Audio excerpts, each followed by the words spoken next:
pledge led by Councilwoman Natalie Romack. Father, Son, Holy Spirit. Our Father, who art in heaven, hallowed be thy name. Thy kingdom come, thy will be done, on earth as it is in heaven. Give us this day our daily bread, and forgive us our trespasses, as we forgive those who trespass against us. And lead us not into temptation, but deliver us from evil. I pledge allegiance to the flag of the United States of America, and to the republic for which it stands, one nation, under God, indivisible, with liberty and justice for all.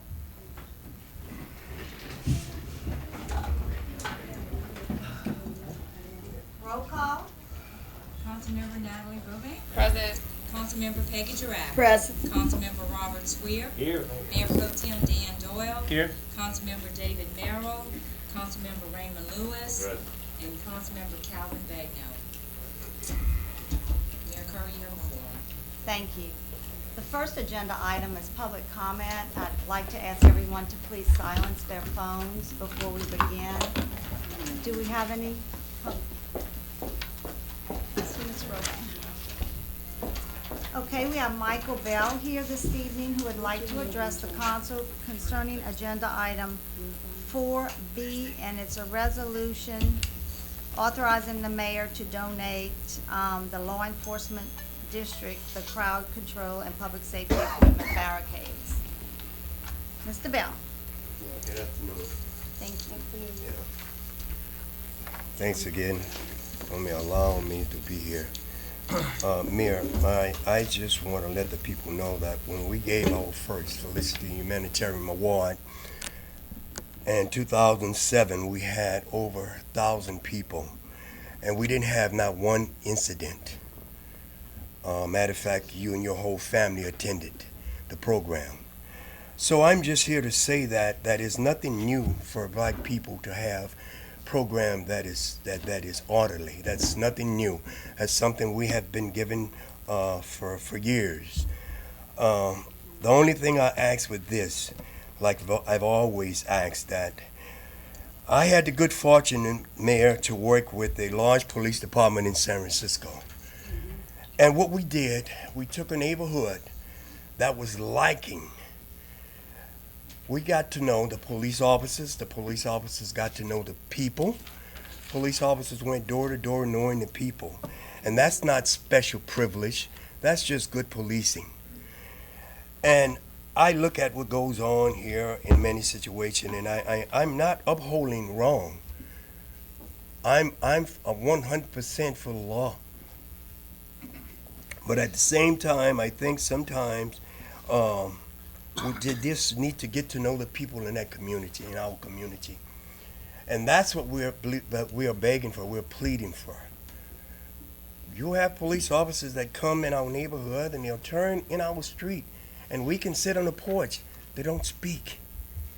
Like I said, we're not asking for favoritism, but we're just asking for what is right. And it'll never work unless we come together as a community, as a city. This is not a black or white issue. This is an issue about the city of New Iberia. I love here. I'm here. I chose to live here because this is my home. We can't get anything in the West End area because of lack of. We need a precinct in that area. We need police department to be seen. You know, we need that. That's an urgent need because you have elderly people. And I agree what you're trying to do. I'm all for that, 100%. Oh yeah, I know what you're saying. Okay, I was but gonna say, maybe you misinterpreted. oh the no, I agenda didn't item. misinterpret it, Okay. not at all. I understand. Okay. You're talking about. I understand. I'm far from them. Okay. But what I'm saying, all this is combined. That's combined.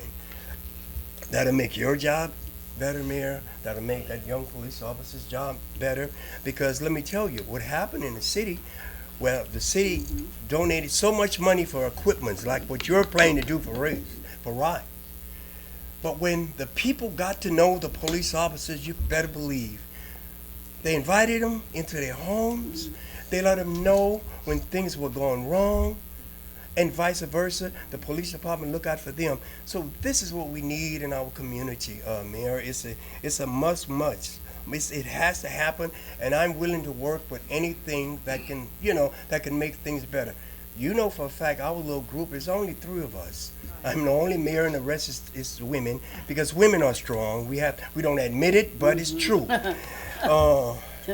And we're working just to try to make our community better, because I see a lot of things that can happen in that West End, from stores to bookstores, not just liquor stores. Because you have people that likes to read. I love to read. You have people that like to sew. You have elderly people that like to come out their house, but we can't do it. So thank you very much, and I'm all for what you're doing. Okay, thank you. Mr. Bell. Thank you, Mr. Bell. We Can I just say appreciate it. something? We usually don't discuss, but I didn't want to does the council want to discuss anything. dispense with the rules and allow Mr. Rack? I don't want to Okay, discuss go ahead, anything. Mr. I Wright. just want to say what Mr. Bell just discussed was good community policing. And that's what we need in the city of New Iberia. Good community policing. That's all I wanted to say. Thank you, Mr. Rack. At this time, we'll have acceptance of the minutes of the September 16th, 2014 meeting as published on Thursday, September 25th, 2014. Motion by Mr. Doyle, Second. second by Ms. Robin. Is there any discussion? Yes, ma'am, ma'am. Mr. Lewis? I don't see in our minutes where the tape was shut off, The team, the recording was shut Because off. the public record was not shut off. We have the public record Okay. right here on the recording. It was never turned off. The Okay. television is not a public record. It's But simply an opportunity. I don't see it reflected in our notes either, That's ma'am. not a problem, we can amend We that. can certainly amend it and put it in, Because but I it like did it not affect, reflected. did not in affect the our public minutes. record in any way.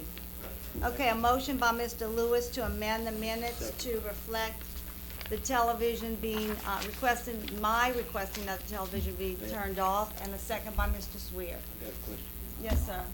Just to be clear, does she have the authority to have a camera turned off in a public meeting that's paid for by the taxpayers of this town? They should see everything that's going on at this meeting. We don't have nothing to hide. The public record, which is on the recording, wasn't turned off, so No, that portion of it. people can't was see that. preserved. I understand that, They can see the camera. and that's Why something can that's the camera extra be that's turned done off? for them, but that's not technically the public recording. But she still don't have the authority to turn that off, does she? Yes, I do, Mr. As Swear. mayor, when she's conducting the meeting, she can turn off the Anytime she recording. has something to hide, then she just say, turn off the camera. And I want, for the public to know, I want the meetings to be run as business meetings. And if it gets out of hand and the council members will not step up, Mr. Swear, I will finish. If they do not step up and make a motion to have someone removed or to recess, then I will ask to turn the camera off, because it's an embarrassment to this community. Okay, Okay, we will our continue. financial situation Agenda has item been number an 3, embarrassment. persons to Two address the budget deficits council. spent. Ms. Okay. Natalie Broussard, I was gonna say something. Need to have announce her people in jail. candidacy, Mr. Lewis, I'm done. to announce her Ms. Roban. candidacy for city judge. Thank I you mean, very much for Ms. being here this evening. Broussard. I'm sorry. Good evening, Mayor, members of the council, and members of the City of New Iberia. Thank you for this opportunity to come before you. I believe all of you know why I'm here. We're in the midst of a campaign for the New Iberia City Court Judge. I'd like to formally announce my candidacy to you and to the citizens of New Iberia. Tell you a little bit about myself. I'm not going to keep you long. I know y'all have a lot of business to do tonight. But I was born and raised in New Iberia. I was a 1987 graduate of New Iberia Senior High School. After graduating from senior high, I went to LSU, where I received a Bachelor of Criminal Justice. Then I went on to law school and graduated from LSU's law school. Came back to New Iberia and started my own private practice. I am married to Barry Broussard, been married to him since 1991. We've had 4 children. One of them has just broken my heart and moved off to college. I'm sure y'all have all experienced that. The other one is 15 years old, and I have a 7-year-old. I love this community. I think we have something to offer to people that other communities don't have to offer. I have come back. I have raised my children here. I want my children to come and stay here, and I want my grandchildren to be raised here. I think we have, with our downtown, our civic center, our main street, we have a heartbeat to our community that only we can keep the blood vessels flowing throughout to keep our community together. As the next city court judge, I would like to help facilitate that. I would like to try to minimize the differences that's done to people and reunite our communities. We talked about community policing and things like that, and what some areas of our community have and what others don't. I think we need to have some consistency. I think we need to have some fairness. I think we need to have someone that is committed to our community. As most of you know, city court does, the majority of their work is criminal in nature. I think it's very important that we have somebody that has criminal law experience. We don't want a judge presiding over cases involving our juveniles that has never handled juvenile cases before. I think it's very important that we have a judge that understands the needs of our juveniles, understands the needs of our community, and is committed to our community, and is committed to being fair, and is committed to being consistent, and thinking outside the box. And that's all I'll say for this evening, and I appreciate everybody's time and consideration. And vote for me, number 67, on November 4th. Thank you. Thank you very much. Thank y'all. We appreciate it. We have another candidate here this evening for city judge, and it's Mr. Shane Romero. Welcome. We appreciate you also coming this evening to announce your candidacy. Thank you, Mayor and Council. I have some notes so I don't get off topic because, as you know, lawyers like to speak a lot, and Mr. DeQueer has me on a timer. As you know, this is the first time in over 30 years that the people of New Iberia will get to vote for city judge. I believe that I'm the right candidate. I practiced law for more than 15 years, representing real people with everyday problems that need real solutions. I've spent countless hours in many city courtrooms throughout Acadiana, district courtrooms across the state, Louisiana appellate courts, trying numerous criminal and civil cases alike, and working on several juvenile issues. As important, I am a father, a husband, and a small business owner. I've built my own law practice from the ground up, so I know what it's like to work hard, to make ends meet, and to pray for guidance to build a strong foundation for my two children, Miriam and Murphy. When my wife Brandy and I decided that I was going to be a candidate for city court judge, we set a goal to walk door to door to every house in the city. The two of us have been doing that every afternoon and on Saturdays since July the 1st, listening to the concerns and ideas of all the people in New Iberia. I'm proud to say that when election day comes around, we will have completed that goal. Aside from my legal training, my on-the-job training, preparing for cases and being in the courtroom, and my community service, such as serving on the New Iberia Fire and Police Civil Service Board, as a Eucharistic minister at St. Peter's, as a legal advisor for St. Francis Diner, graduating from Leadership Iberia and coaching T-ball, walking door to door has been the best education in preparing me for city court judge. And that's the kind of perspective that I'll bring to the bench. Not only will I work hard, but I will always be available for every neighborhood and listen to what's important to all people. The right candidate should also have a vision for city court. My vision is to make sure the children in our community are on the right path, as well as increase transparency for city court by modernizing it.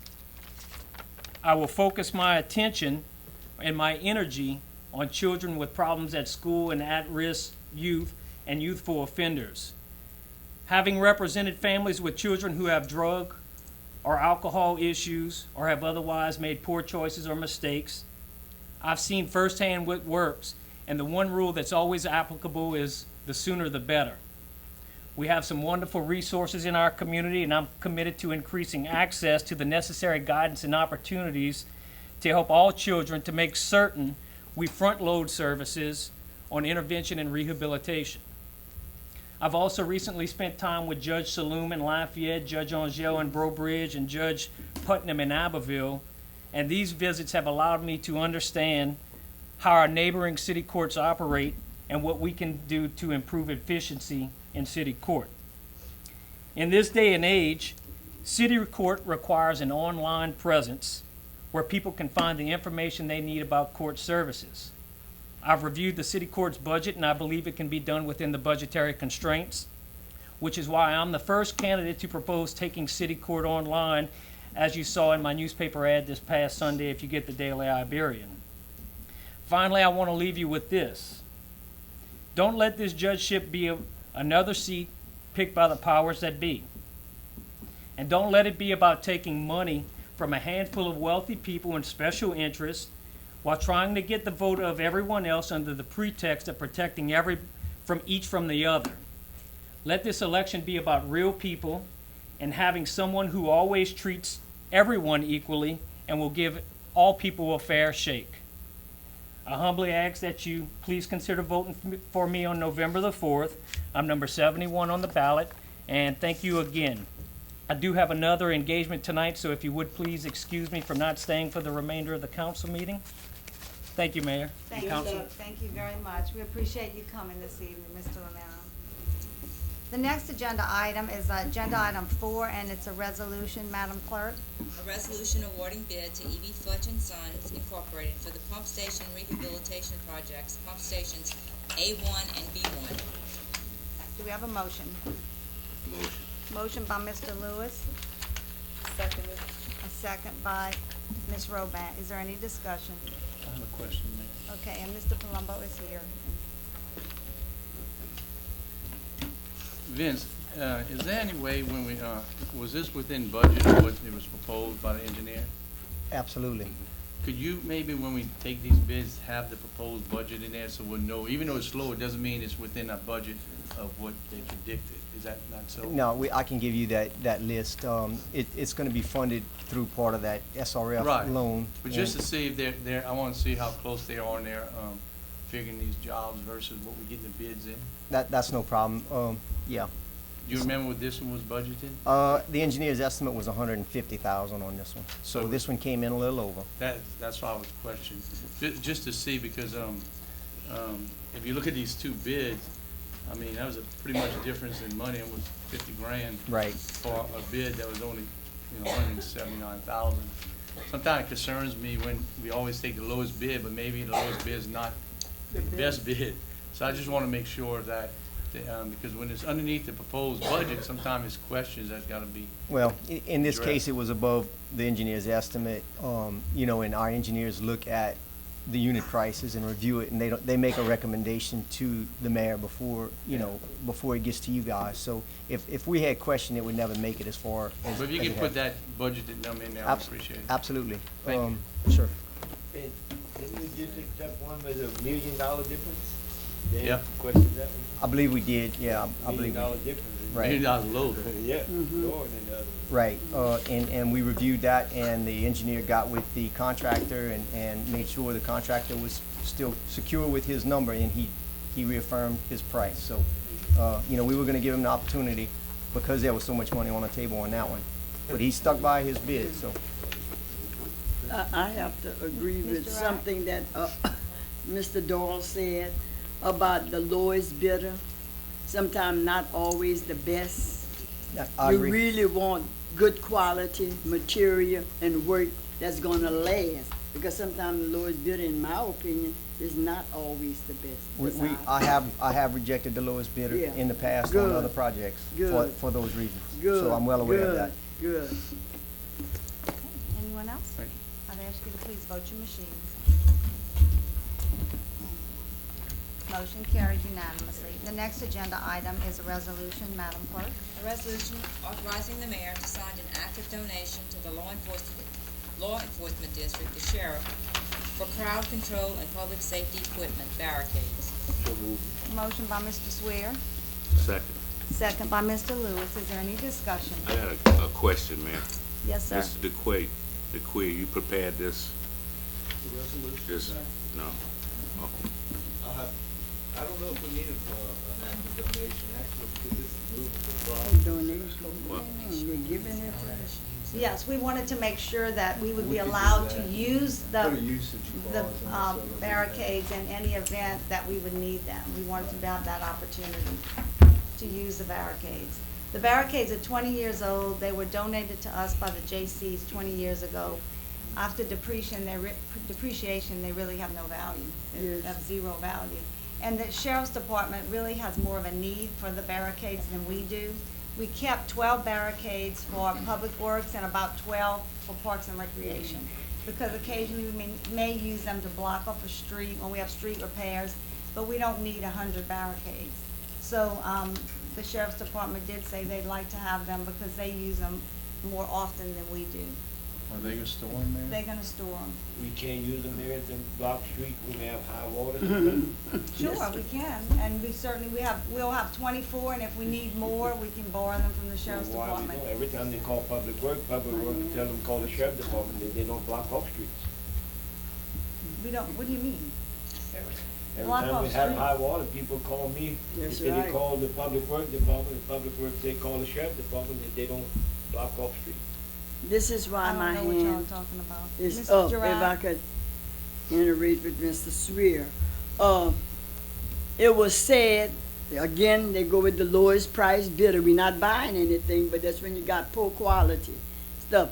The barricades, when there's high water and a car pass, they float away. So they're of no use in high water.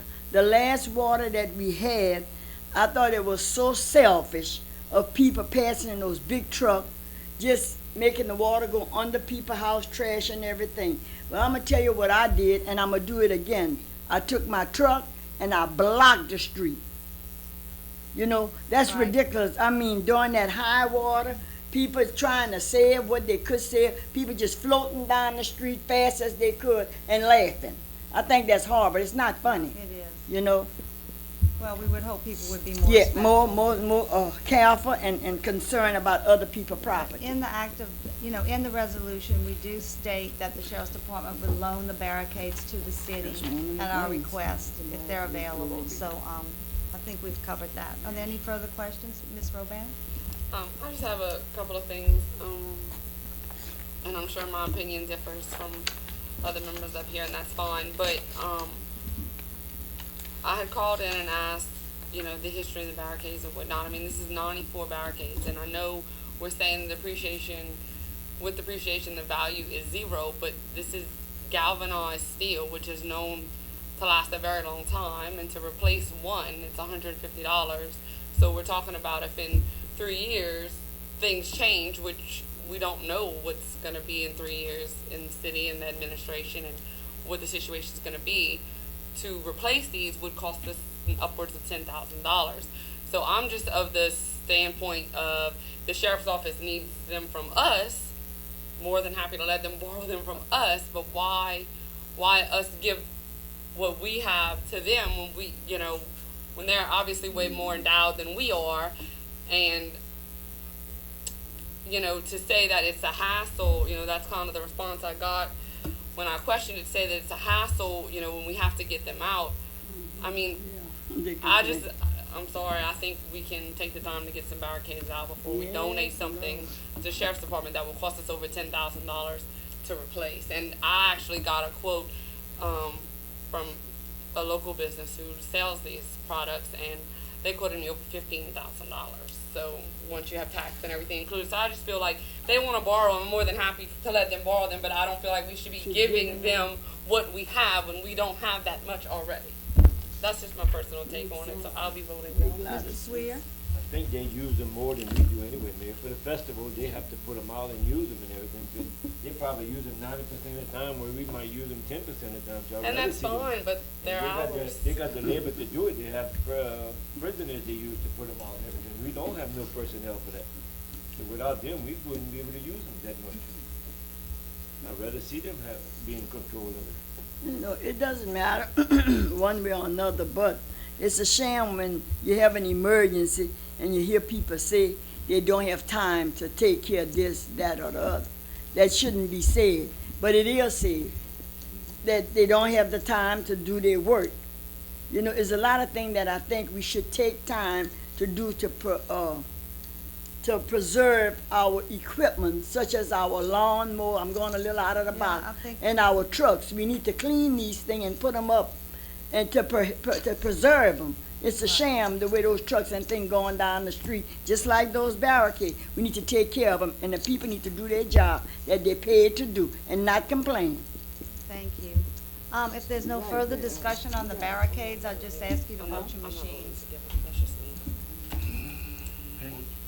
Vote your machine. Motion carries, 1 no, Ms. Robin.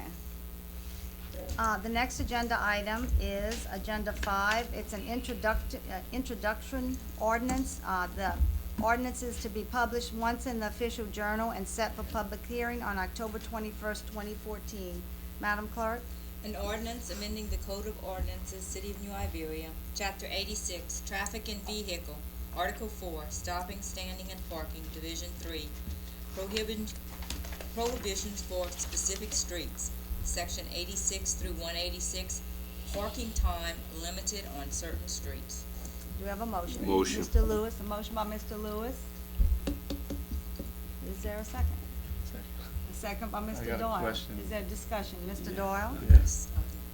Go ahead, Robert. James. Yeah, Ms. Rose. Mayor, why was this brought up? Because there were some issues on Main Street with people parking all day, taking up the parking spots, so many of the Main Street retailers have requested that we monitor the parking. The workers are parking.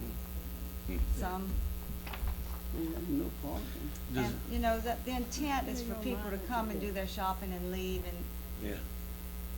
it's caused an issue. So, they've requested, some of the downtown business owners have requested, and they requested it actually probably a year ago. At least. And things got a little bit better, and we kinda let it go, and then we had another meeting, and they asked that we please, entertain the idea with the council again. Okay, now who's gonna monitor this?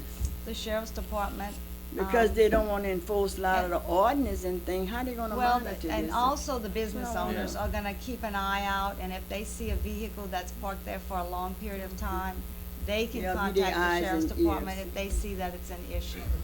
So we had a representative from the sheriff's department in our meeting, and they discussed it with us, and we think this may help to alleviate the problem.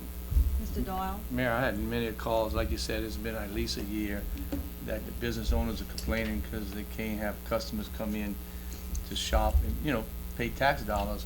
But does it limit it, or does it include any part of Boulevardy Plaza? The first No. 12 No, yes, that's Yeah. right, the first 12 spaces in Boone. From Maine, 12 or 6? From Maine. 12, it's in the It's in the ordinance. Yeah. ordinance, 12 from spaces Maine. From Is West there any Main way, north to Fulton. that the city or maybe the sheriff department do it, put a sign, limited parking? Because, There's gonna be some Mhm. signs. We're gonna have to put Signs, you're gonna have to signage. put We signs. plan Also we has plan to put signage as signage. part of the ordinance. It's part of the ordinance. Yeah. We okay. will put, we will. I think that's put mostly what signage. it's for, is to authorize putting the signs up more than Right. anything else, Between because all the the 7 question and of 6. enforcement is a good one. Right, Yeah. if The we don't sheriff's have an office is ordinance, we gonna can't have put a to, sign, because you how are we know, gonna enforce anything? Right, Miss- and they're gonna have to figure out a way, some places they put like a little mark on the tires with chalk, and then they come back an hour or two later to see if it's moved, and, Right. you know, there's different ways that they have to do an enforcement on Yeah. that stuff. The reason why I'm saying this, Mrs. DeQueer, is I'm familiar with people, I guess I don't know if they're loaning their car to drug dealers, or they renting it out or what, or they stealing the car, cars being parked for days and weeks. In Boulogne Plaza? No, on the street, wherever, that's still, you know, the city of New Iberia. Well, this is only That's what gonna I'm be saying, between- enforcing. This is only on Main Street between on Main Weeks and Street. Jefferson and the first 12 spaces. Yeah, I in understand what they're Boulogne saying, but I'm talking about for the enforcement. I can't get them to come get the car. I got a call. I don't know how many times they come move the car, see if it's a stolen car. Brand new cars. I'm Well, just if they're saying. new, they don't look abandoned, so that's probably why they But don't no, do no, anything no. till Once you someone go calls. look at that car, no, I'm not gonna buy it.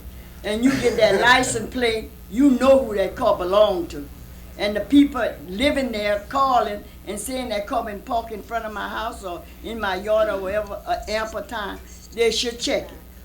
Well, that's the sheriff's It's office. doing their job Okay, again. I just want to clear this up. This I know is it's just Main an Street. introduction for it to Yeah. be published, so we're gonna have a public hearing at the next meeting. So if we could just vote I as to whether or understand. not y'all want to introduce the ordinance. Yeah. I'd ask you to please vote your machines. I'm just voicing That's my not our opinion two as a parking citizen. lots, I mean, the one by the slamming and by the, No, No, it's just- just Boulogne That's Plaza a, and that's a Main private Street. lot by the slime, slamming. No. no, The it's- city owns it, the city owns it. Yes, The the city city. owns the one next to Cafe Des Amis also.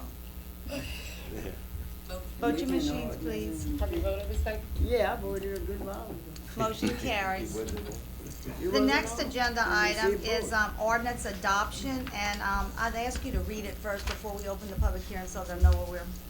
An ordinance amending section 75 through 21-9 Code of Ordinances relating to the expanding the hours of operation of mobile food units from 10 a.m. to 7 a.m. I need a motion to open the public hearing. I so Oh, move. Motion by Mr. Rack, second by Ms. Roban. Is there any objection? No objection, motion carries. Is there anyone from the audience that would like to get up and speak and address this change in the ordinance? Since there's no one in the audience that would like to address the council, I'd ask for a motion to close the public hearing. Motion by Mr. Swear. Second by Mr. Doyle. Is there any objection to closing the public hearing? No objection, motion carries. The next agenda item, oh, I'm sorry, now we have to, vote on the ordinance.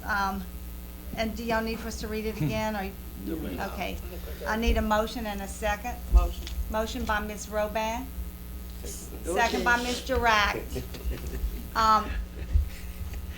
Is there any objection? No objection, motion carries. I didn't want to take Ms. Rubin. Okay, the next, once again, we have another public hearing. An ordinance fixing the terms of the purchase of tracks A and B of the Ormico Canal project for Mr. Roy Williams, .26 acres. So move, Mayor. Well, we have to open the Second. public hearing. Yes. Wait. Motion A to- motion to open the public hearing, a second by Second. Mr. Swear, second by Mr. Rack. Is there any objection? No objection. Is there anyone from the audience that would like to address the council concerning this ordinance? Point of explanation. Since there is, ma'am? I'd like you to explain, because they've been coming to read this at my house, you know, with the property with Mr. Roy Uh-huh. Williams. Just explain what, It's just What's another, going it's on? I another, understand. another tract of land. It's, tracks A and B of the Ormico Canal Drainage Project, .26 acres, which belong to Mr. Roy Williams, and we're authorizing the purchase of this property from Mr. Williams. Okay. It's buying a little piece of a bigger piece he Yeah. owns, right around the canal. yeah, I understand, but I just want to listen in public, because there's some other people that we purchased some property from, and I don't want them to think we're giving somebody else more money than them or less. okay. You follow what I'm Right. saying? That's all. The other property was part of the expropriation, Yeah, and this I is know. another. Now they're gonna understand, I hope. Is there any, this time I need to, we did, motion to close the public hearing. You know what I'm talking Motion about. by Mr. Swear, second by Mr. Rack. Yes, Is there any objection? No objection, motion carries. We need to vote now on the ordinance. I need a motion. So move it. Motion by Mr. Swear, Second. second by Mr. Lewis. This is, going to take, money's going to be transfer in hand, so I'd ask that you please vote your machines. Oh, and how long is it gonna take, Mayor, you think? Motion carries Got unanimously. Mr. Roy It'll be excited. published, Publish and it. then it'll be 7 days after the When publication. is it gonna be published, Mr. Dupree? You would have to ask Soon the as we get it. clerk week. that. It'll be Next published week. In about 7 days, it will be After. published, and right after that, it'll be. No, it No, is- 7 days after it's the published. publication. After the publication. Because they will be coming to my house, that's why I You want tell them, we're gonna please. publish it 2 next weeks. week, it just takes a little time to get it in the paper, and then Yeah, 7 I days understand. after it's published, we'll be able to get them to I cut the think check. Mr. I Lewis told Mr. understands Roy where to I'm call coming Ms. Elmira, told him we ran out of money. Yeah, well, no. Mr. Smith understand too. Okay, we have Mr. Landry here, we have one property, and it's, 518 West, Walton Street in Mr. Swear's district. No, that's, she do. Mr. Lewis's. They put the wrong thing Y'all on my can call me agenda. Shooter. They do that Mr. too. Lewis, Just It's no problem. what is your recommendation? 90 days. Motion 90 days. Motion by Mr. And Lewis, just to let y'all know, there's some issues, Second. legal issues that Second they're by trying Mr. to get Swear. straight. Yeah. yeah. So, any I'm working on it. objection to, the 90 days? Ma'am. No objection, motion carries. Mr. Lewis? I just had one comment to property owners. As we get older, go do a will. Go do a will. So when you have properties and things, people Right. can't cut up. They can't holler they want their share. Do a will. While you're living, while you got your good senses, do one. That makes things all so much easier when, as I know one day I'll be leaving. Makes it so much easier. Get mad from the grave. Okay, the next agenda item are the announcements. The next city council meeting will be held on Tuesday, October 21st. Next neighborhood watch meeting for District 1, which is Mrs. Roban's district, will be Thursday, October 9th at Daspert Elementary. I don't have the time. What time is it normally? 5:30. 5:30. The next neighborhood watch meeting for Mr. Merrill will be Thursday, October 16th at the Slyman Theater at 6 p.m. Once again, I want to remind all of the citizens of New Iberia that we have a millage renewal for the purpose of maintaining and improving public streets, sidewalks, and alleys within the city of New Iberia, which will be held on November the 4th. Please go out and vote. It is a renewal millage for public works, 3.45 mills, and it brings in about approximately 676,000. Explain to some of them, Mayor, what is renewal, please? It's a millage I that know. you have already been paying for. Millage is property tax. You get your property tax every year, you pay it by the end of December. And if you look on that property tax bill, you're gonna actually see a section that states, just that this does, public, is for public streets, sidewalks, and alleys. It's basically used for public works. It's the only tax that we have that goes directly into public works. It's a very necessary tax. It's no new taxes. It's a Yeah. renewal. It's one that's currently being collected. Thank you. Thank you, Mr. Rack. The Downtown Art Walk will be Saturday, October 18th from 4 to 7. And the 25th Annual Gumbo Cook-Off will be held this weekend, the 10th, 11th, and 12th. I think we have the next agenda, we have cancer awareness, we have, Okay. we have a proclamation on the next agenda. I'd ask for a motion to adjourn. Motion. Motion by Mr. Doyle, second by Mr. Swear. Any objection? We will now go into our budget meeting. I've asked them to run the camera until 7:30, and then if you want to continue with it after 7:30, you can let us know, if you want to appropriate additional funds for the additional time. Okay, and we have Ms. Seguri here this evening. We're going to be going over the general fund. And, Do you have anything that I need to be here for on the budget meeting? Because I canceled my meeting for MD Anderson to be there the other night. And now I have company coming to my house tonight at 6:30. that's up to you, Mr. Wright. If you have any questions, you certainly can call us. You can review your budget, and if you have questions, Ms. Segura and I will be more than happy to meet with you and discuss anything that you may have. Will that work? You have to.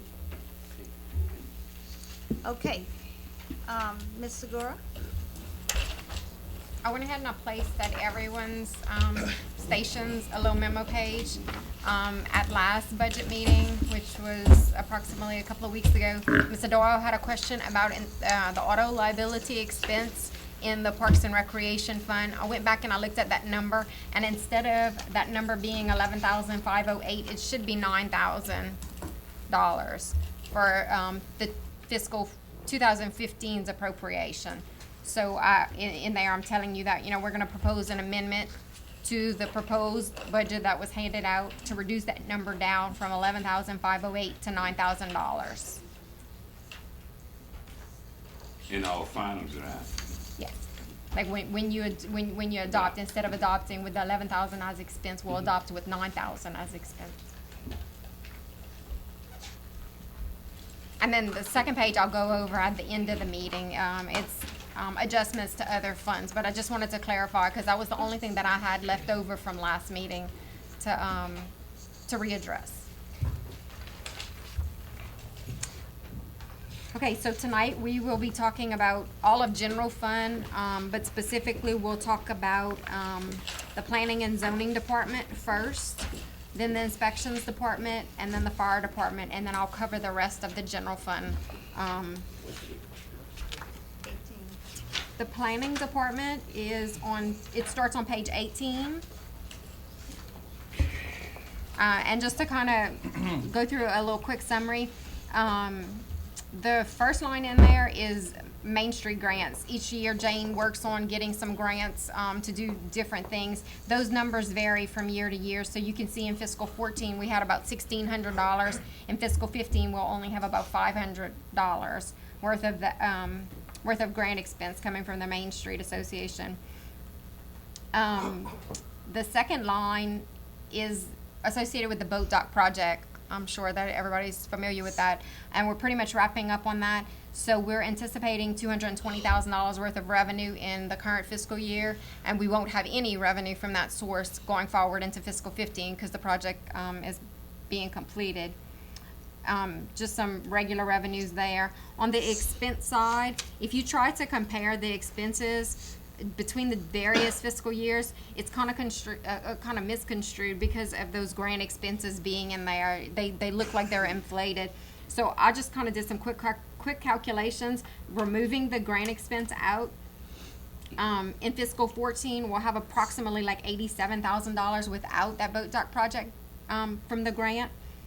And then going forward into fiscal 15, it'll be about $90,000. So it's about 3.7% increase there, as opposed to, the way that it's showing up, because all of that grant won't be in there for fiscal 15.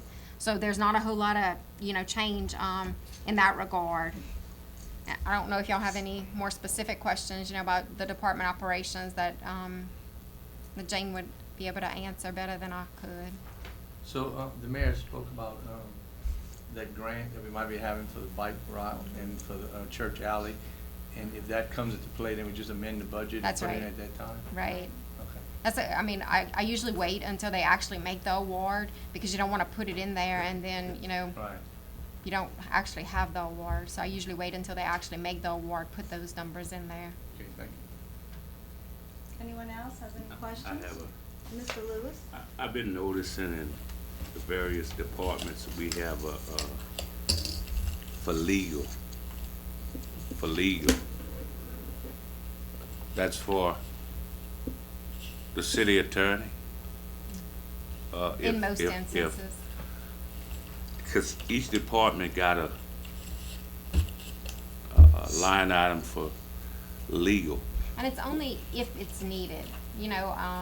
I think that in the past, just through the way that the departments were set up, in the event that a department had a legal issue that needed to be addressed, there would at least be some funding, to handle that issue. I think that the majority of what was spent this year was associated with some subdivision type things. Okay. I'm good. Okay. Anyone else has questions? Okay, y'all have no questions for Ms. Bro? You're doing a great job. Ms. Bro, thank you very much. We appreciate your work. Okay, next. Okay, the inspections, permit, and compliance department, it starts on page 25. It's at the very bottom of page 25. we actually have all the various types of permit revenues broken out by various lines. I'm hoping that maybe we can just discuss them in total. I don't have a whole lot to offer, with respect to the individual types. In fiscal 14, we had budgeted $168,000 worth of revenue in that particular department. When I prepared the projection in August, I anticipated that this department would bring in $196,000 into the city's general fund. I ran a report today that gives us revenues all the way through the end of September that we've actually deposited. And the revenues in the department are actually $218,000. So we're approximately $20,000 higher on our revenue in fiscal 14 than what I had originally anticipated. So based on my numbers, we're actually gonna be better than where I had figured, almost 2 months ago.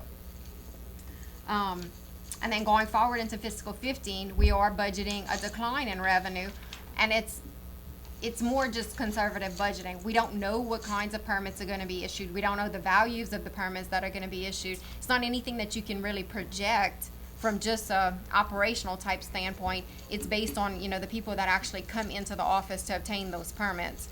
I would much prefer to budget on the conservative side, and then the revenue actually be higher, and us be able to benefit from that, having more revenue in that regards. From an expenditure standpoint, in fiscal 14, we're projecting total expenses of approximately $233,000, and going forward into fiscal 15, an increase up to $256,000, and the majority of it, and we've addressed this in the past with the other funds, the salary increases that have been proposed, the additional increases that we're facing with respect to retirement. There was a percentage increase that we did build into the group insurance. Aside from that, the only other line item that is, has any variance with respect to is the workers' comp expense, and it's because we get that dividend check, and we've talked about that so much lately that we've addressed it through all the various funds. So that being there, we did, when the compliance department was moved into this particular location last year, we broke out some expenses that we label as demolition expenses. So you'll see down below those inspection numbers that we have included an additional $10,000 to do demolition of houses. So you'll see that there, but that's basically the only changes with respect to those operations. Mr. Swear? On the grass cut, Kim, when Jimmy sends out a letter, we charge him $75. Yes, sir. He gets credit for that for his department? Yes, sir. If you look on page 26, the numbers that we went over, the $196,000 in fiscal 14's column, right underneath that, you see that $975? Yeah. That's the $75 that comes back into that fund. For each letter that was sent out for $75? Correct. And when We send the letter, they don't always pay. but And they- the number is higher. The number is higher right now because this was all, prepared a couple of months back. But in the event that they don't pay, the money is added to their tax bill. It's added on the tax bill, Yes, so sir. when he pays the taxes, he gets credit? Oh, yes. Oh, yes. And then the other piece of the compliance, the actual work Yeah. is, that's revenue to public For the works. public works. Yes, sir. Mr. DeLong? Kim, or Jimmy, originally when we did the budget in 2014, we projected that it would be about $80,000 in the red we would have, we projected. And right now you're saying we probably end up about 25,000 in the red. It should be closer to 15,000. Okay, because you said we had, originally, you said it could be $218,000 revenue versus maybe 196,000? Are you adding the 14,000 of expense No, from compliance? no. So the 218 minus 233,000? Well, the thing I'm saying is that we projected the same amount of $80,000 about for 215 also. Right, That's the budget that we're looking at. right. And it's because of the revenue projections. Right. and your revenue projection is very conservative, for sure. But can I ask Jimmy, do you have any particular months that you think that department does better on permits versus throughout the year? Because when I look every year, every month they have something in the paper about permits increase and decline, and in April, May, June, July, man, sometimes it was 60%, 80%, 70% decline. Prior to the parish was going up that much. Schools ended, people are starting to plan for vacation, it slows down. Then in the fall, like right now, it's wide open. So you find at the end of our budget cycle, Right now, is this year. stronger. Yeah. Early spring, February, they start building a little bit. Then when school ends, everybody's looking for vacation, so it slows down. Then in the fall, after school starts and gets started, like right now, I'm crazy up there. I got 4 or 5 plans on my desk waiting for people to come get permits. So that's why I was just wondering what made the increase of the revenue projection, you know? We try to stay on the conservative side, like Kim said, because you never know who's gonna come in. Right. Okay, thank you. Anyone else? I have a question. Mr. Lewis. It's gonna cover, this question gonna cover every department. As the employer, the city of New Iberia, we cover workman's comp for all our employees, Yes, sir, we do. all of our employees. Okay, so as the employee, we cover all workman's comp costs. Yes, sir. Okay, thank you. I just have one question. Ms. Robank? Y'all going to school this year? I saw, we have an increase in the, They, training and professional education. right, well, they've increased the number of continuing education hours we have to have. Okay, And the cost, when we first started, there were a lot of free classes, but the costs have continued to go up. There was 3 classes this month and they were $150 a day, so that cost is going up also. okay. I just was wondering, I saw those went up, but I saw travel didn't go up, so I Well, figured it couldn't be. we try to keep Trying. it close where we drive there and drive back. Okay. Sounds good, just asking. Anyone else? Is it renewal of classifications or to upgrade? Certification. Certification. Renewals. Just renewal. Thank you. Anyone else? Thank you, Mr. Landry. Y'all are doing a great job. Thank you. Next is Fire department. Fire department's budget starts on page 21 at the very bottom.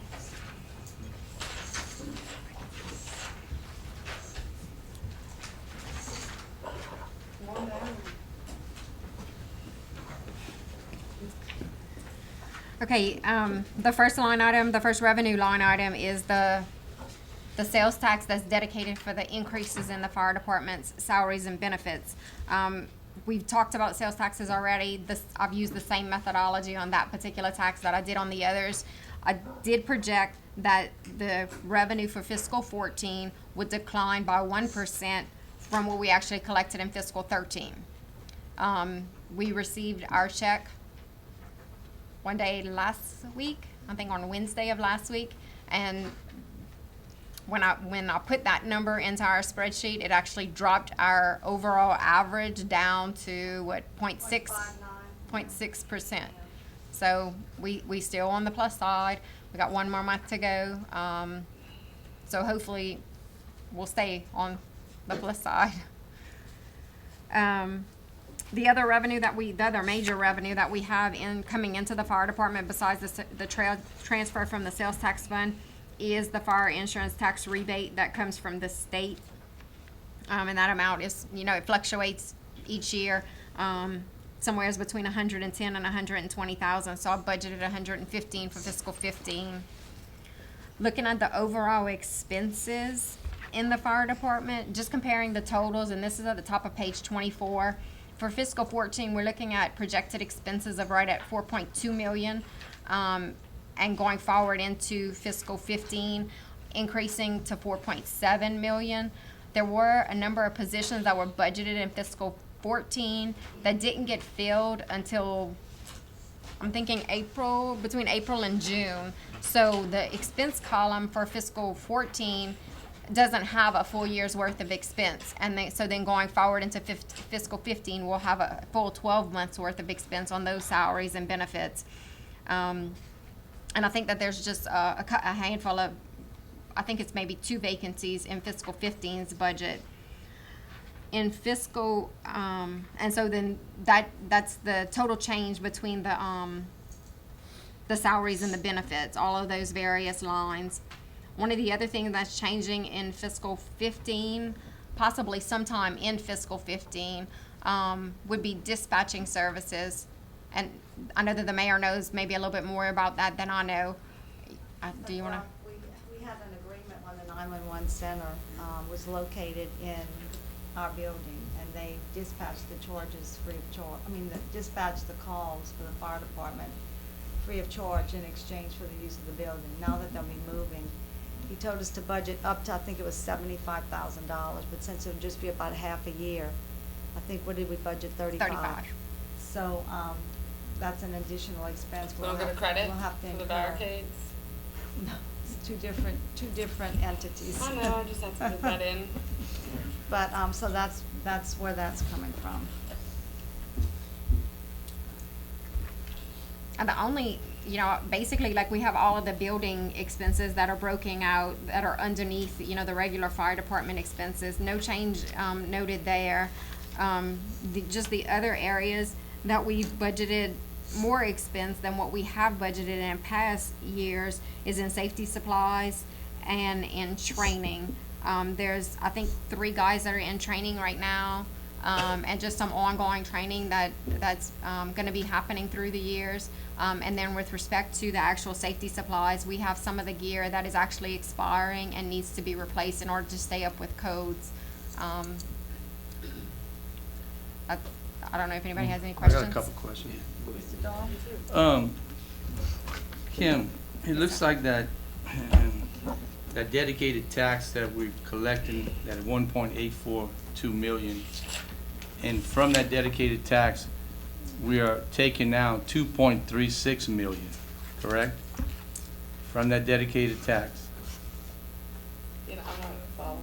We're getting 1.8 million in that quarter-cent sales That's right. tax. But That's right. from that fund, we're taking 2.3 million. It's about $500,000. I think, But because our increase of our salaries and benefits are costing us more than 1.8. that's right.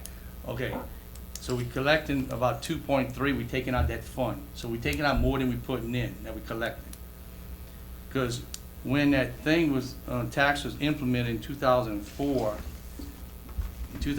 that's only about 10, 11 years ago, we took 300,000 out that fund to offset the cost. In that first year. First year, and now we not, 10 years later, we're taking 2.3 million out that fund. What I'm seeing here. And I'm seeing that it's gonna be a struggle in the future to continue this path. Because if you look at retirees, that's a $45,000 increase from last year budget to this year budget. On the retirement. On the retirement. Yes, sir. And on health insurance is $39,000. That's not counting salaries, holidays, nothing. That's that's a concern of mine. And when you look back on the positions, it looks like last year, I thought we were looking to fill 58 positions of firemen, but this year it looks like we're only gonna have 54 plus administrator to do training.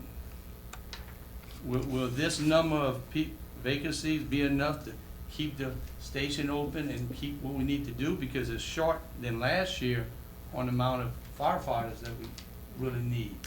I had asked the fire chief with respect to the actual vacancies, like how many more positions they needed to fully staff. And I was told that one firefighter, so I mean, Buddy can address that, in much more detail than I can. And I believe that I understood that the administration position was as a result of the fire insurance rating meeting, which is why we put that in there. Because I gather that was a position that Marty had, Right. okay? And we've been without that position for how long, 2 years? Oh, it's been at least 2 years, maybe longer. So no one stepped in to do the training that we needed, And that's why we got written up? No, No, that's not the okay. only reason. No, I know I had the water flow too, but I'm just saying, if we In got, fact, without, we need to, the water flow was probably the main issue. The LAWCO issues were the main issues. But we do need to step up our training, but, that was not one of the main issues. I mean, with them, correct me if I'm wrong, with them making all the corrections with LAWCO, we should be able to maintain our 2 rating. But we think that it's important for us to get that training position back in. If you remember, sometime back, Chief Bork was trying to put in that, what's the name of that position? The Chief of Administration position. It says right here. And that's what Yes. happened, was nobody wanted the Chief of Administration position. The other position had been removed. But the Chief What of, was the other position entitled? the other position was it Training and Administration. yeah.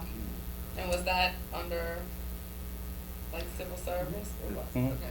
But correct me if I'm wrong, Is this position in? Chief Smith, Mhm. if that position, if this other position were put in place, they would be doing the training. This individual would be working with, doing the training. And this is a position that the legislature has created, so you wouldn't have to go back to the Civil Service Board to create a position, because it's already been created by the legislature. Mr. But Swear. it's not the truth that we have more training now since Marty's been gone than when Marty was here. We've been training with the volunteer fire department on the outside of town. We've always been training with the fire district. Yeah. We've We've been getting always more done that. training now. They're getting more hours in training now than when Marty was here. That's what the firemen tell me.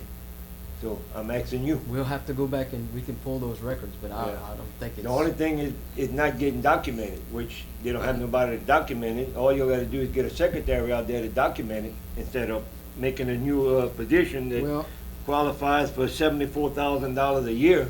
well, You can get one of the secretaries to document it, 'cause it's not being documented out there. That's why you always rolled up on it.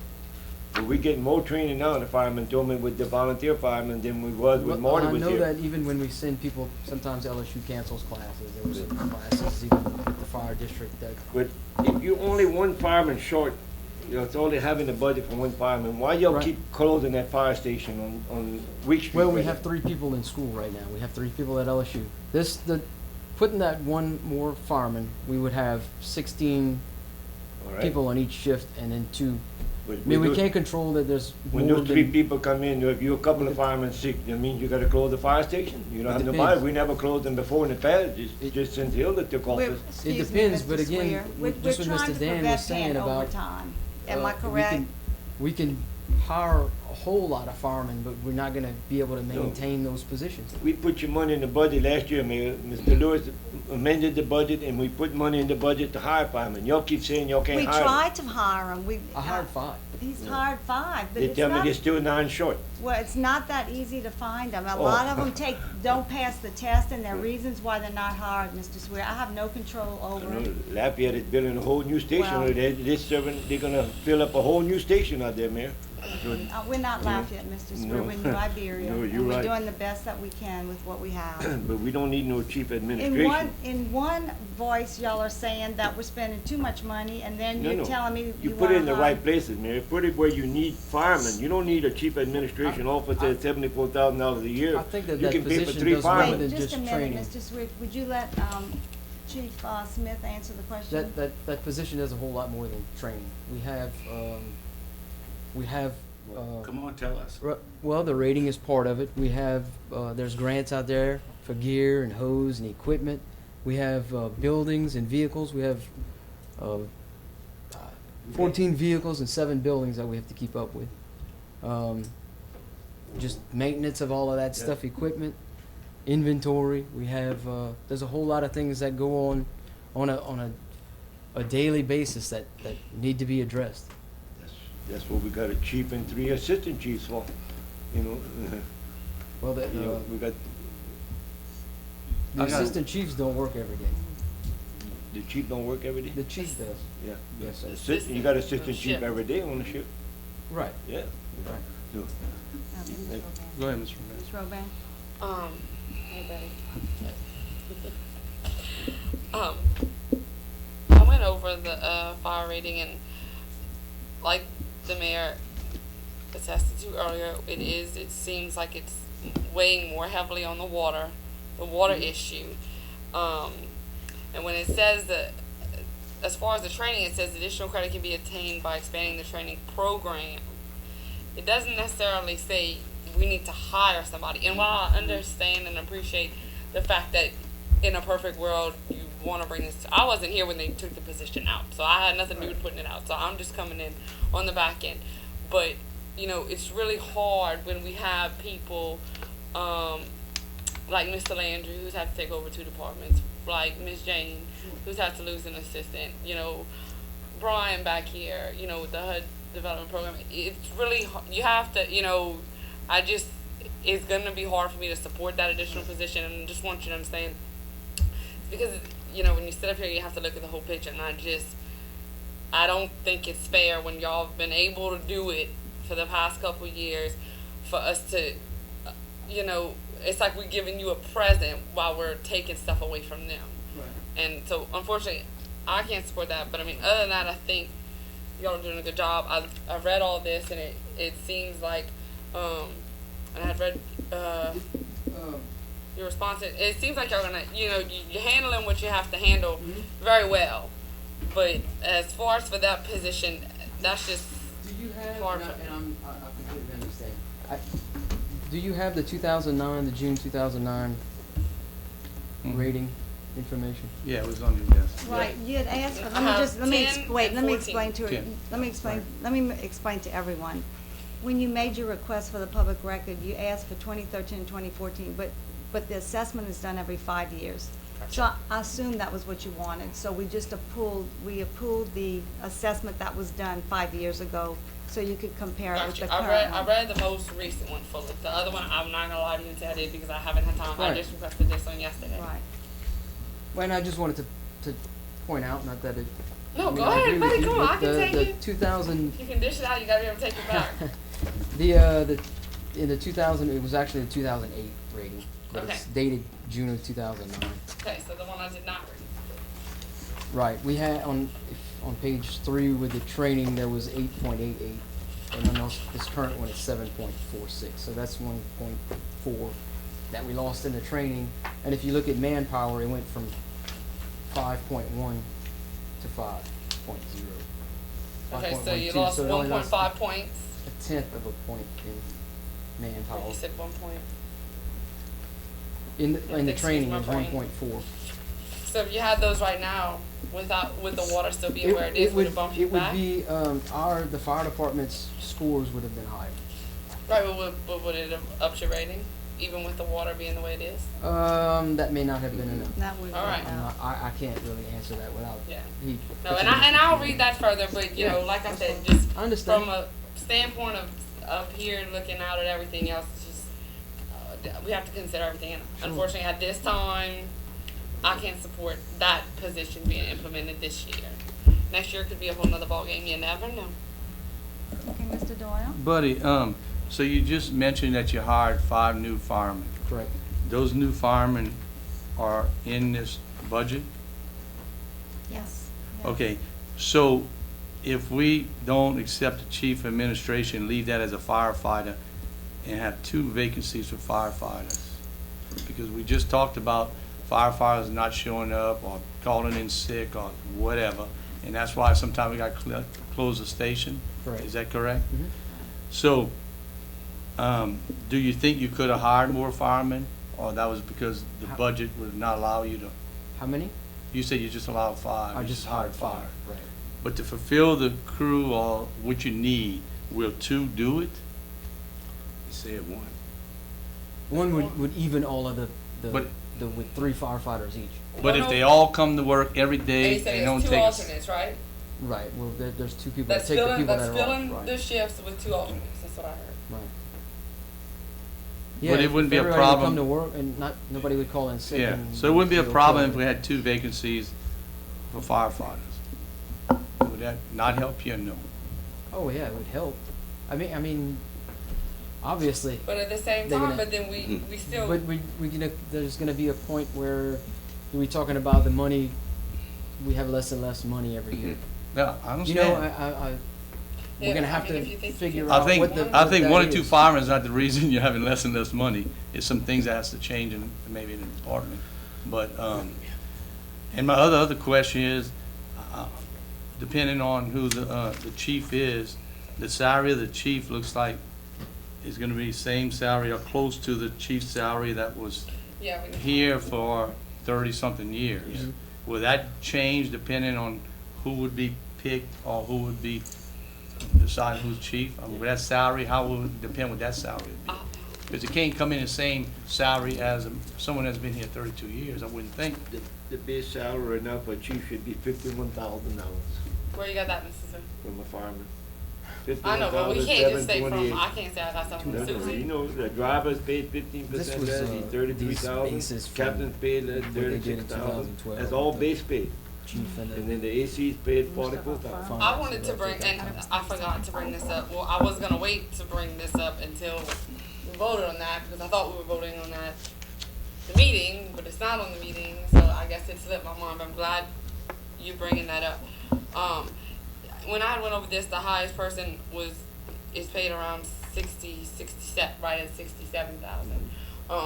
And in my discussions with a bunch of firemen, a lot of firemen weren't necessarily concerned with who the chief was gonna be, was more or less, well, what's the compensation gonna be? Cause I've been here, and you know, and I mean, I understand that concern, but I also feel like if you're the boss, I mean, you should make a little bit more. So I was gonna suggest that it was my idea that we put whoever's gonna come in as chief at right above the highest paid person, you know, $500 over that, and then go from there. I don't think we should be paying. I don't think we should pay a chief $73,000 a year, and that's what we're paying Ronnie, who's here forever. I don't think that's fair. And the two people who were interested in the job the most that I spoke with were comfortable with that number upon our discussion prior to this week. So. Mr. Gore, do you have that If you- do you know how we calculated it, the position? Not offhand. I have a question. I remember we sat and figured it, but I can't remember the numbers off the top of my head. I think if you look at, it's less than 2 of the assistant chiefs right now. But with how many years of tenure and involved with that, I can't. I want me 39 and somebody have 10, 15, 20, or 30. And what is that right now in this book Yeah. is okay what it's at in this book, but I don't think it should be adjusted once we select someone. I think what's in this book, where this line says chief, regardless of what name, whatever name is on line 42, that number should be what the number is. Base pay should be I don't a think we base should pay. be bumping anybody up, because it's just gonna, you know, we talk a lot about the fire department with issues with morale and stuff like that, and I feel if we play favors on who we select, that could really hurt the morale of the department personally. I think if Kimberly checked with civil service, they can probably verify the salaries for the chief and, you know, for this thing, because I think Those administrative positions aren't regulated by the state law like the firefighter, driver, captain, assistant chief. Yeah, We had a formula that we used, and we'll have to go back and pull it, No. and we can tell But you if what we okay, should- so say we adopt this budget just like this, and we pick a fire chief in 2 months, and y'all administration decides they wanna put him in, and that's 70,000, 71,000, that has to come back before us, correct? Yeah. I mean, I wasn't on the council. The last person I think y'all heard was Kim Segura, and I wasn't on the council yet, but I was at the meeting, and I surely remember when they voted to accept her employment, that there was a discussion about salary. Well, because And the So I think we chiefs- can just, you know, Right. because of that was because Ms. Segura, I don't believe I was on the council You were. either, but I think because she's a CPA. CPA, certified public accountant, so I mean, she was the guy's when she said something, we needed it. she got more than just Mhm. working for the city of New Iberia to lose yeah. if she ain't giving the right thing. It's other things, and I don't wanna see you lose nothing. You do an excellent job.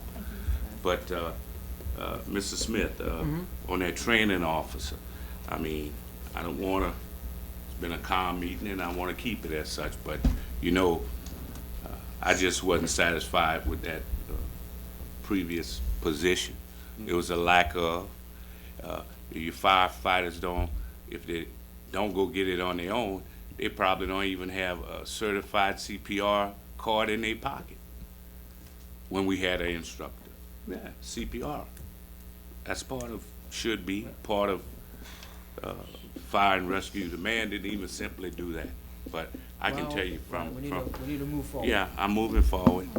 That's why I'm not gonna, I think, the fire rating, where that was concerned, we put a lot of emphasis, and there is emphasis in the documents, but a lot of it, I think, was underreported as the fire department's training. Was it getting where it needed to be with the insurance, the rating? Was it getting there in a timely manner? And I see no reason. I know you have an administrative secretary, but we have Valerie in there. I see no reason why in this global economy we living in, we have to be more productive in our job performance. And I know under civil service, it's certain things, but I don't see a big hassle once the training is done to designate that responsibility to make sure that that training information gets where it needs to be. Because again, I think that was part of the hiccup in the fire rating, as well as the hiring of the 5. That was a big stigma. We were told by the former fire chief we didn't have the money. We didn't have the money. It's a miracle. All of a sudden, we found the money to do it. And it was never the council. We didn't want the training aspect of it. We couldn't afford it. Well, take off fire rating to be in some jeopardy for us to find. We can hire the 5. We can, and actually, when I left in 2010, I can remember us being about 7 short. In the last 2 years, we done lost another 3, 4 retired, some even early retired. But my point, I can't support in good conscience hiring that administrative position or training officer, whatever y'all calling it. There seems to be some confusion. I'd But like to see I y'all can't. come up with a formula, maybe with some base pays, to see. That way, if we hire a chief from out of town or something, his base pay gonna start at one thing. Now, if we hire within our ranks, he get the base pay plus his longevity raises and all that, so he adds that to his rate, to his money, but. And I think we did something like that with it. We used the base pay and put the longevity. Somebody from outside that, or somebody from inside that, I don't know why you would give somebody longevity just because they were with our department. So, we'll address Buddy's that. salary is gonna be, as temporary chief, his salary that he had prior. Was it No, the 2000? salary he had prior was different, if you look No. at last budget. No. Yeah, Okay, so you're saying the salary that's budgeted in this book and I think that's will what it's saying now, change huh? if Buddy or whoever else becomes a chief? But that's what we just said, we'll have to Yeah. vote on We'll it, have we'll to have look to at that. accept it when they come up. I did wanna say though, cause I was starting to say it and then I forgot, cause it's not right here in front of me, but it was on my computer and I did read it. That you did a response to the rating, correct? Didn't I read a response? right. There Okay. was a response to Okay, the rating. I'm pregnant, but I'm not crazy. I did want to compliment you on it because I read it and you seemed very on top of the situation and. I had a lot of help with that. I appreciate it. Okay, I well, had a lot of good. help Well, with that. look, hey, Wasn't- I wasn't- appreciate the wasn't, honesty. Right. But it was very good and very professional, and I was impressed with it, and I look forward to the number going down, not up. But that's I all. think we're pretty confident that at least it's gonna remain the same. And Marco's doing a good job Yeah. getting everything I we need to think get done. everything's gonna work out. Do you have any other questions? I have one question, because this is our final budget amendment, meeting here. We have Well, another yeah, but we're meeting. going to the general fund Okay, after we got, this. no, but I mean, after tonight, We have the adoption at the next meeting. right. So if we leave that training officer in there, We wanna take it out. Well, is that the general consensus? wanna Does- take- I Does wanna everyone take it want it out. removed? I vote to take it out. Take it out. Okay, they all wanna take it out. And y'all, okay, no big deal. So just take it out or like replace it with a firefighter? Well, he said we're or- gonna need to. Firefighter. I was put a firefighter in Yeah, his place. put in there for a firefighter. I don't know. We Just- gotta have money in there. He said he can do with one. I say, why not one? And then if he needs another, then he can come before us and explain Right. to us the situation. I get, you know, the best scenario is to have one for each shift. This one One that was in the alternate? budget was gonna make everybody have the even number of Okay, people. and then he has alternate fees. And then one other person, I mean, I'm not gonna refuse to take an extra fireman, obviously, I but don't and I give can to put you them shit, on, buddy, you know, I'm if there's sorry. somebody on a long-term sick leave or something, I can put them on that shift and let them work there until Huh? somebody comes back or. So y'all wanna add an additional fireman, is that what y'all was saying? we'd like to take that salary, that proposed administrative salary, And put it as a and firefighter. put it as a firefighter, with the rest of it, going back into The sales tax. Fund balance. fund Fund balance. Okay. balance. Now, you might have to increase the training and whatever Well, a little bit, include you that. think, we'll have Oh. to, we'll have to go up with training and, equipment and They've so been forth training for with- another one. They've been training with the volunteers right now, they're doing good. They go to Baton Rouge, They've been Right. doing a lot with the No, volunteers. for each, but for each, if we What's hire the- somebody, we do- how much is it to train them We got- approximately? Right now, it's $2,500. Yep. It may go up to 4,500 in the next year or the year after that. They're not sure, but Yeah. and then the uniforms. yeah, and the We gear. got the AC in the room there, I'd like to ask them, have they been doing any training with the volunteer fire Wait. department or? Wait, just a minute. If you would like for him to come I up, said we'll that. ask him to approach the podium. Let's do this in an organized Yeah, I'd manner. like for him to You come would up. like, Assistant Unless Chief it's Norman, all come. Mr. Brusso, would you approach the podium, please?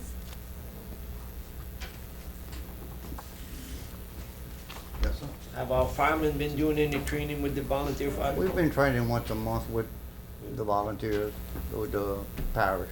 And did we do it in the past? Yes, we did do it in the past, Um, okay? As far as you know, it did the documentation that's not being done right now. That's what I heard through the bond, that the paperwork wasn't documented in firehouse right, you know? But we are getting the training. We always did get the training. 10 years back, we got the training. When Marty was here, we still did the training. So, Marty didn't train us, you know, but we did get the training. And we still getting the training that Marty's gone, yeah, so. you know? So, That's what I needed to do. Thank you, Mr. Okay, Mr. Lewis, did you have something? Kim, I got one more question. Yes, sir. That's it. On the expenditures, on the legal, you said the actual on 2014 was 10,000. We budgeted is 20,000. So we only got a month or so left, and you're saying projection is probably be 20,000. So that's I get, it's a guess, oh. is all but it is. That was pretty- 10,000 as of the end of July. So you had August, September, and October. Now. And we haven't gotten a tremendous amount of bills, so it will be less. It won't be 20. Well, that's, yeah, and that's not, this is on that firefighters Yeah, lawsuit, but we so have that's a going lawsuit. through, There's a couple lawsuits that yeah. are settling right now, but that's, But, so that projection might be high. correct, correct. And now, how does that work with Mr. DeQueer here and Mr. Heikkinen doing the legal fees earlier? Does he take over, or Mr. Heikkinen still continue No, to sue? Mr. Hyde, the No, firm I, is uh, not, I enrolled. no. So they Mr. just- Hyde, the Hyde firm is no longer involved at all in litigation. So you just take it or over? with the city. Yeah, I filed a motion to enroll Took in it all the over. outstanding Okay. suits, and they filed a motion to withdraw. Okay, And we also have Barnes and Wilkes, risk management involved with the lawsuits insurance also, company the is insurance, one yeah. I just wanted to ask, I didn't know how Yeah. that worked. Oh, no, the Hyde firm is completely Okay. out of city business. They are not at all involved. Okay, thank you. Ms. Rovan, that's okay. Sorry. That's what we're here for. I've gotten the most Please. turns I ever got tonight. Well, since Peggy's that not glow? here. No, I mean, I want to be clear on what I said earlier because we went back after that and we discussed too again. It's what in my brain, what I want to do. That doesn't mean that's what's going to happen, but I would like to delete line 54. Still give him the firefighter that's in 55. And like Buddy said, that means he'll have his 3 people. The 3 alternates that he needs. He'll have. That's what he said. The two alternate people are on a swing shift. They rotate in and out. Right, but then you're going to get another one We don't here. have a fireman that rotates with them. Right. But you have, if we just take out the chief of administration position, and you just have that firefighter with the 5 you just hired, what's your shift gonna look like? I'm gonna have 16 people on each shift, and let me get my paper. I'm gonna have 16 people on every shift, and then I'm having an extra firefighter that I can put on one of the 3 shifts. Okay, One extra. That one. I'm Okay, having one extra. Okay, when you But, said 2 alternates. an extra, But let me- he can be put on a shift where there's somebody that's out on extended leave or something like that. Vacation. Somebody's always out. Right, yeah, we'll So you or somebody will just have an extra person and that, Choose they'll another. just have more people than the rest. You need 2 people. Can't hurt them. No, So you, But if we put a second firefighter position, your plan will be to fill them. oh yeah. Like, okay. Well, I know. Well, sometimes we put positions in here just to have them And to y'all fall know back what? on. Yeah. So sometimes they don't necessarily get filled. That's why I'm asking that and question. sometimes it's because we can't find the people to fill them, and we have had difficulty in the past. Sure. I do have hiring. one prospective Yeah. person that I'm looking into, but you're still 5 short altogether, though, huh? You wanted 9 last year, and you only hired 5, you said. I guess that would be in last He year's. had Was it 9 budgeted last? Short, and then he hired. So he's short 4. So if Last we year, yeah. give him these 2, he'll be short 2. Because last year was 58 that we had, and we were looking for still employees. Okay, so Okay. how do y'all wanna do this? Y'all wanna? I guess I'll take some time to think about it because I'm gonna have a couple weeks to think about it. I guess I'm not gonna make my decision on that right now because like we still don't have a chief. We don't know, we don't. I know what kind of I think I know after meeting with Buddy for 2 hours what kind of chief he will be, but that doesn't mean he's gonna be the chief. So my decision also is gonna have to do with who's gonna manage that department. But we're not gonna have a chief before we adopt the budget, so. Well, Mayor, brings us Well, to that's back, really hard to do. back With a to this department like point this. here. Once we make our necessary corrections right now, because when we go into adoption of the budget, unless an amendment is thrown in by a council member, We don't have to adopt the budget. Okay. we're gonna, yeah. I think I know. I just don't know. Yeah. I'll support 1 right now. I won't support 2. Once we get a chief and things happen, if they want to come back in 5 months and say, hey, we are really struggling, we need 1 more person, So I'll y'all- look at the rosters and see what's going on and I'll revisit the idea. You wanna add 1 additional I'll firefighter? delete, it's my motion, if I make a motion at the budget meeting, You to delete line 54. Okay, and add 1 additional fireman? No, delete line 54. Should do made Delete that it, okay. recommendation Oh, okay, to add 1 in this okay. place. And you said to wait.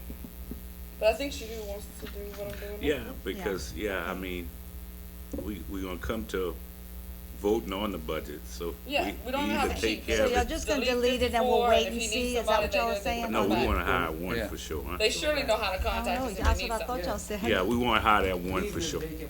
All right, leave the vacant one in there. Take out Okay. that We got it, 54. we got it, we got it. That admin- You got that, Kimberly? Correct, we're deleting the administration Yes. position. Right, and leaving the 1 vacant Right. fireman in there. Only So one. be picky. I'm joking. Okay, y'all have any other questions? Thank you, you're doing You're a great welcome. job. Thank y'all. Appreciate Thanks, it. buddy. Okay, next. Mayor, Yes, sir. what we going to next? 'Cause- Right now, I'm gonna address the rest of the general fund. okay, well, I need to address before we go in that general fund. The first meeting, I wasn't here for public works, capital outlay for drainage. We had budgeted $354,990 last year, and it was taken out of, for drainage. Came out of the drainage fund, and it was taken out of this year's budget, and I would like my money placed back into the budget. Within the motion, That's a motion. a second. Okay. And y'all wanna put the money, how much was it? I don't know. $354,990. I don't think I can pull up my like right now. And that came, I don't know, It's out of mosquito control. mosquito control. Yeah, that's Last year was in the budget. out of mosquito. And we also like have, it. Budgeted on we it. have in So your where's it district now? right now where we're gonna, I think it's 20-something thousand that we're gonna spend on that drain at the Right, wastewater that- plant, that fuck, yeah. which we were gonna, that's gonna be taken care of this year out of. But Okay. I like only what I had, the council supported last year back in the budget, because I have never denied anybody drainage work. And Where's the money now? It's in the drainage fund. In the drainage fund? Yeah. well, we have how much But money he in just there? wants to, like, a specified line item? Yes. Added at the line item. Okay, no, I'm just, I wanna double check. Yeah, I'm it's, not just And gonna yeah, look at for the any- month. At the end of fiscal 15 will be about 3.3 million. All right. And it doesn't have to be, I mean, if he has a project in his district, we can just pull it out of the drainage fund. It doesn't have to be, Right. And I don't have any problem with that. I have a nice meeting, no problem. I just like the drainage, the money back in. Okay, and you made your motion? Yeah, I did. that's up to y'all. I mean, hey. Do you have specific projects in mind? Mayor, we had a study done by Fenster Maker some years ago, talking about drainage. So I just asked you to get the information to the council, if they so desire. They did a engineering study of multiple streets, and it actually came out of some were, we shared district, but that was okay. They did Fenster Maker did the study, and also at that time, and I have the documents, but I keep good records, but I just like the 354,990. We're missing 3 people, I don't know what they wanna do. You know? That's I don't, I mean, I hear what he's saying, I get it, my thing is, we're missing 3 people on an amount that much, I don't wanna, you know what I mean? Like, I don't Well, know what you, I mean, we just did the one position, yeah, I know, and people aren't here, I guess that's what they give them, I mean, I don't know. Why don't we do a list, could we do a list of proposals and?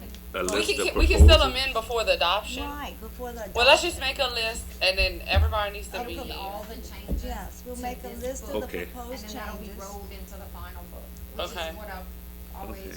kind of done. But I want my 354,990 in there. Yeah, it'll be listed on there. We'll make Okay. a list of all the proposed Okay. changes and at the. Oh, that's we'll do a fair. finalized That's vote. fair. Y'all can That's vote fair. on it. That's Is that fair. fair? That's fair. Yes, Okay. sounds great. That's All right. fair. Next, We're next. gonna, let me ask, we're gonna vote on each change? Yeah. And I think we need to Alright. go ahead and put the deletion of that, since the other council Okay. members on here, we'll put the deletion of that position. All right. Put That's fair. this, whatever else y'all want, give us some, tell us. If y'all let us know tonight, because, Oh, I'm gonna That's say what fair. I have to say tonight, that's why I'm here. okay. The camera's Okay. running, Mr. Swear, you can say whatever. This Where is we not- at, Kim? Okay, Okay. where are we? We're going to page 7, which is the very first page of the general funds budget.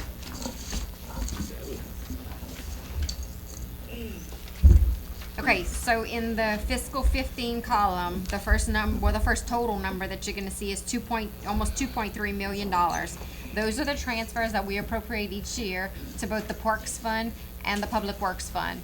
Both of those funds are supplemented by transfers from the general fund. So we project to transfer $420,000 to the park fund and 1.8 million to the Public Works Fund. And both of that, the other side of that has already been addressed in prior budget meetings. So this is just to balance off the money that we're gonna be transferring to those funds.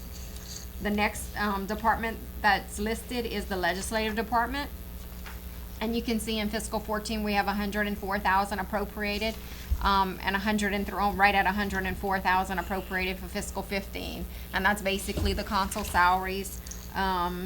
We have some legal expenses that are budgeted there for the attendance at the meetings, the videoing of the meeting, and a little bit of training money for the consul. So no major changes there.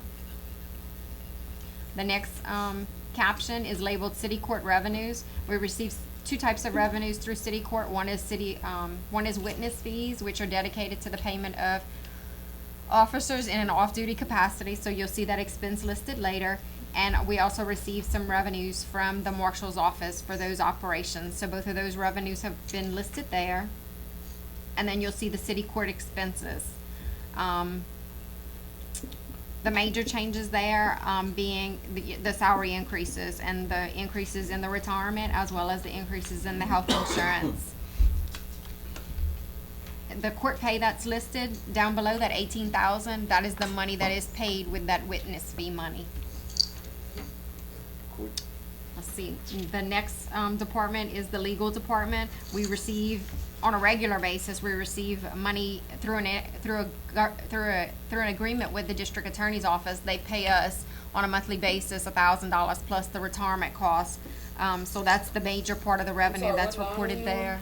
Huh? And let me just clarify something, because when you say legal department, not everybody realizes it's Oh. a city prosecutor. City. It's for the city And Steve. prosecutor and Steve. I know, but what line are we on? I got We lost. are on the very top of page 9. That 14,000? But 14,400? okay, I had a question about that. Yeah. We label it as miscellaneous revenue because it's coming back from the district attorney's That's our office. supplement, that's what the district attorney's office pays us to supplement. Well, they reimburse us about approximately a third of Ms. Stevens' salary, correct? That's what that is. That's for Ms. Stevens' salary. It's not a third. Roughly. No. Of her salary per month? No, I mean, her total salary is, the agreement specifically states that they pay us $1,000 per month, plus the increases in, plus the associated retirement costs. If I'm not mistaken, I mean, I can pull it again, I don't look at it, regularly, but Right, so, okay, we bill them monthly for it. so it's, 14,400. I know, hold on, but I'm looking for her. Her salary is Right on, there, it's on the next her line. salary is, well, in fiscal 15, it's projected to be right at about 65. Right. You see it? I don't have my email in front of me. I have an email regarding that. We can keep going. I'm gonna open it up. Okay. So below the revenue, you'll see the expenses associated with the legal department, which is for the city prosecutor. And then the major changes there being associated with the personnel costs. She did request some additional funding, for training, and so that money's been accounted for there.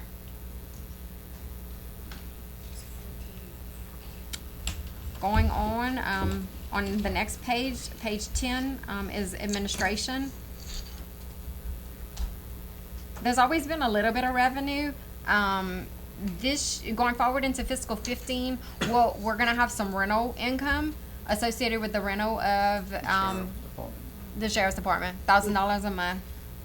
And then, there's a little bit of money that comes back in from that sign, rental. If you go to almost the bottom part of page 11, you'll see the total expenses. In fiscal 14, we budgeted $522,000 in administration. We project to spend about approximately $462,000 in fiscal 14, and going forward into fiscal 15, approximately $502,000. And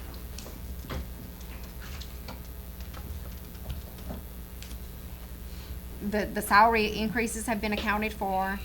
You'll notice a major portion in the the projection being lower than the budget is associated with the legal expenses, there, and then I did increase it, for possibly, like, it's not one thing that I'm gonna know exactly, but we had spent approximately 65 in fiscal 13, so just to kind of level it off.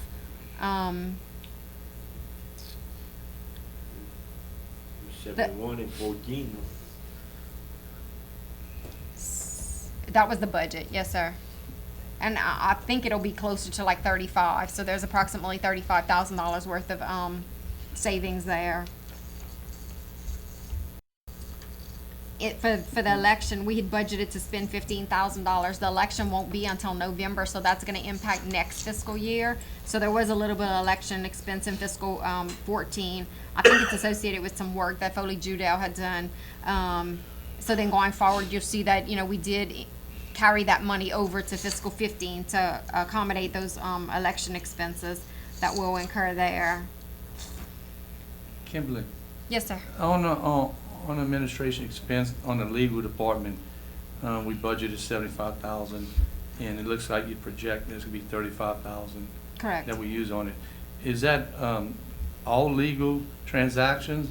Cause in each department, they have their own legal line item also. Yeah, no. Is this the major things like, say, when we had the thing with the sign, or the thing about, Correct. Well, it permit depends. department? Some of the sign went through, didn't some of that go through James' department? The sign? That might have been before I was Yeah, the sign here. went through it just depends on what department is affected by it. But almost well, every for time it's a example, department that's well, affected. But, Almost. but sometimes there are legal fees that it's not really a department, like, maybe the lawsuit with the Haney. housing authority, Yes. that came. There are a number of lawsuits that are just general lawsuits that are not specific to a department. And that's this, this fund. God might not be charging as much. Well, example. I'm trying to figure it out right now myself. Example, Mr. well, Swift. example, the consent decree, when there's more work that'll come from the consent That'll be decree. out of here? Some of that did come out of here, some may be out of Vince's department, but some of it did get Okay, taken I was out just of wondering. administration. There's not a lot of money that was budgeted for legal in the wastewater department, so and it could be that in the past, a lot of it was covered here. When you mentioned sign, I was thinking about the other sign at the frontage road. Frontage road, that's all I was And thinking of. that was here. Some of it was in James. But that was prior to That one? 214, huh? That was No, it was supposed the to other 213. sign, it was the Yeah. other sign. Yeah. Yeah. Okay, I was just wondering. Yeah, Okay. okay. Okay, so the next department that we have listed is the city hall occupancy. And that's basically just standstill, 184,000 and compared to 185,000 in fiscal 15. And that's just, basic things, we have all of our utilities there, we have our janitorial there, as well as building repairs, I think security and that sort of stuff, all the garbage expense, well, not all of the garbage expense, just the garbage expense for, the city hall location. There's a little bit of money that's budgeted each year, in the Cliff Oakland building, and it basically just covers the termite, I guess it's like an inspection, something along those lines of that building. The next category of expenses that we have is, we label it insurance expenses, and that's basically the general liability, as well as all of our, the building insurance, the bonds, and that sort of thing. You can see that we budgeted 327. We're only gonna spend approximately 306. I did increase it back to the 327 in the event that there is some sort of an increase that we are, faced with on our, in our premiums. In the finance department, under the revenue section, in fiscal 14, we have total revenues of approximately 4.6. In fiscal 15, those projected revenues are expected to be approximately 4.5. One of the things in fiscal 14, the disaster fund transferred to the general fund approximately $163,000 to offset that deficit that we had budgeted. We're not projecting to transfer any money from the disaster fund in fiscal 15. In fiscal 15, we'll have approximately $100,000 worth of revenue that'll be coming in from the Home Mortgage Authority. That'll be one time. And then the other revenues that are accounted for in finance are just basic, recurring. We have the general purpose ad valorem millage. We also have all of the franchise fees as well as the occupational licenses. And just as a point of reference, the tax collector, Cynthia, has been working on going through all of the occupational licenses and making sure that the businesses that are located in our city actually have occupational licenses. And you can see on that particular line, the fifth row from the bottom on page 13. We budgeted $1,375,000 as revenue from the occupational licenses. I projected that our revenue would be $1,432,000. When I looked it up today, it's like $1,470,000. And so she's been finding a number of businesses that actually didn't have licenses. And so I guess, the point is that in fiscal 15, I projected our revenue to be $1,000,004 from that particular source, and more than likely it will be higher than that as well. I see y'all didn't take Troy Bear's idea of 2-year for licenses for liquor and all that. I told y'all about that when we got it. I got mine, I renewed mine for 2 years, so I gave him money for next year, already last year, that he put in the bank, made interest on, and y'all didn't do that. I just got my new renewal papers from y'all, and just for 1 year. I vaguely remember that being mentioned.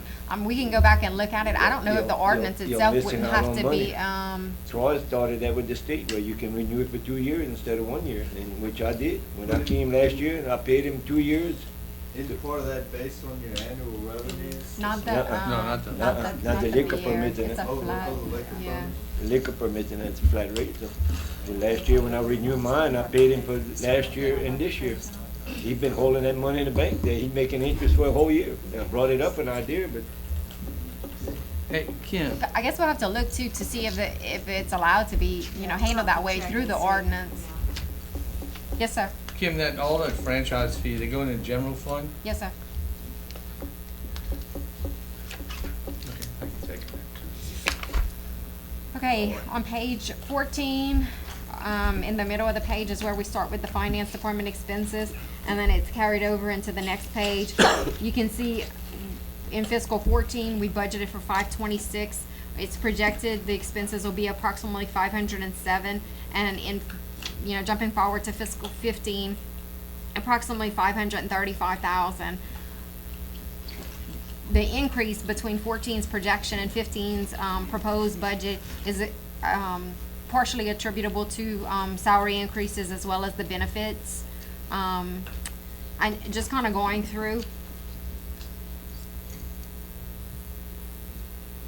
I was able to talked with the bank, just to see what we could do, like on bank charges and stuff. And you can see that we had budgeted $12,000, and I projected that we were going to spend $1,000. It won't even be that much. In the past, the city had been paying for the pledge collateral that's associated with the bank collateralizing our money. They agreed to not charge us for that, so that portion of it, we were able to save there. So, I did appropriate a little bit there in the event that we have some sort of an expense, but more than likely it won't happen. Towards the very bottom of the page, we start with the Municipal Civil Service Department, continued on to the middle of the following page. From fiscal 14 to fiscal 15,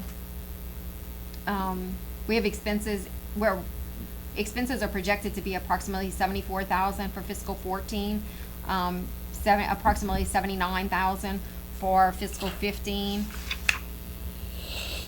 And I think it's all pretty much just the personnel cost expenses. We have a little bit of money that we appropriate each year for the police and fire civil service secretary's position. The next page is where compliance was previously accounted for. Those numbers are still carrying forward because we have expense numbers in fiscal 13, so next year you shouldn't see that any longer in the book. The next department on page 18 is planning and zoning, and we had talked about that earlier. Moving forward to the end of page, or the bottom of page 19, we have the nonprofit allocation, where those are listed. the city has a grant right now for the homeless shelter, so you see that 12,000 reported as revenue. And if you flip the page, you'll see that same amount reported as expense. What we receive is pretty much what's given, to the homeless shelter. We do have, an annual allocation that we make, to the state, and it's for the Veterans Office. They did increase that allocation from 3,000 to 3348, so that's been accounted for. And yes, sir. I see we have on page 20, a homeless eat. That's it. That's the homeless shelter expenses associated with that grant. We do have two other allocations, one to IDF and then one to the museum. In the, 7,000 to the museum. yes, sir. For utilities. That's for the okay. utilities. All right. Yeah. Under the police department revenues, we have approximately $52,000 that comes in from what's called the beer tax. It's money that comes in through the state. And then we transfer in from our sales tax fund almost $6.5 million in fiscal 15. You can see the expenses on page 21, the major one being the sheriff's contract. So we have appropriated $6.3 million in fiscal 15 for that expense. There are some other expenses associated with the police function, and the major one being the incarceration of the city prisoners at the jail. Yes, sir. Mayor, when we gotta renegotiate this contract with the sheriff department? After this election, After, after the election. what year? The next mayor, No, it won't be. I'll still be in office. It's my last year. 15?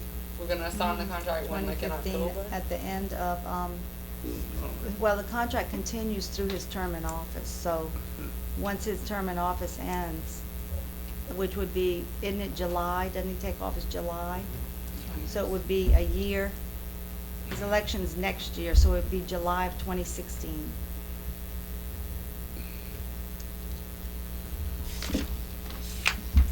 It would have to be renewed then.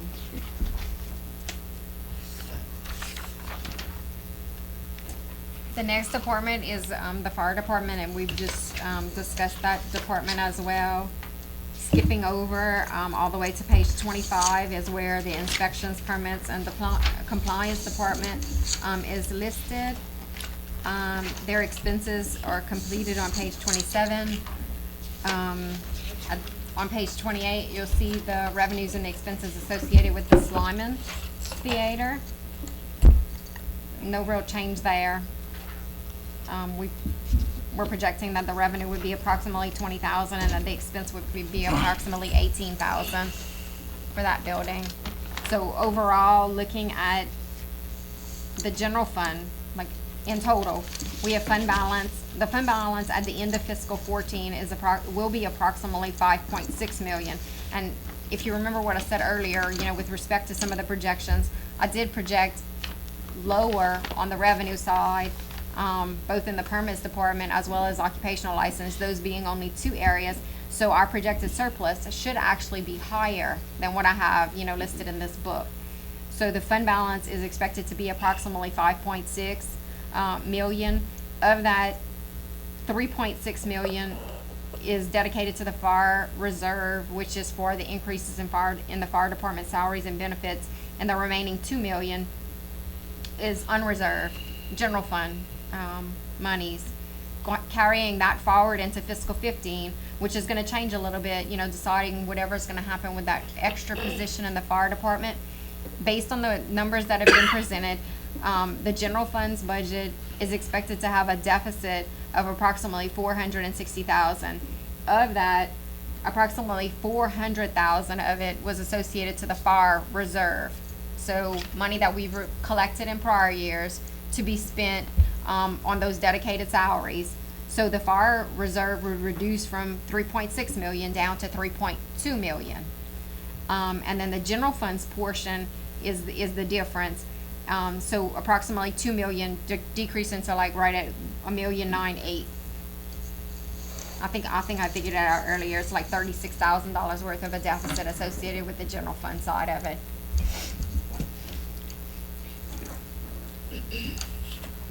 And the total fund balance, you know, would be 5.2 million. Any other questions? I have one. I got a question. Okay, let's hold on just Go ahead, one Mr. second. Lewis. Mr. Lewis, and then we'll get Mr. Doyle. Again, I apologize for the first meeting, but what is the proposed, because my son's playing football now on Tuesdays, and I want to be as a good parent to his first game. But my question, what is the proposed cost of living increase? Because I know we can't be holding firm to 4% of employees. Included in this budget book, I calculated 2% for the fire department in accordance with state statute. And irregardless of whether there was, like, it was given to everyone, not in accordance with the 3 to the 20 years. But The entire 2%. department was given the 2% Okay. for the fire department. Wait, I want to clarify something though. The fire department has gotten their 2% every year. Right. I'm just clarifying for the public's knowledge also. That's state law. Yeah. It's mandated, and they have gotten their 2% increase every year regardless of the other municipal employees not getting their 2%. Okay, and it's Okay. always been exactly what, 2%? 2%. No, Okay, so no less. no more, no less. Okay. Okay, I'm sorry, Mr. Dora.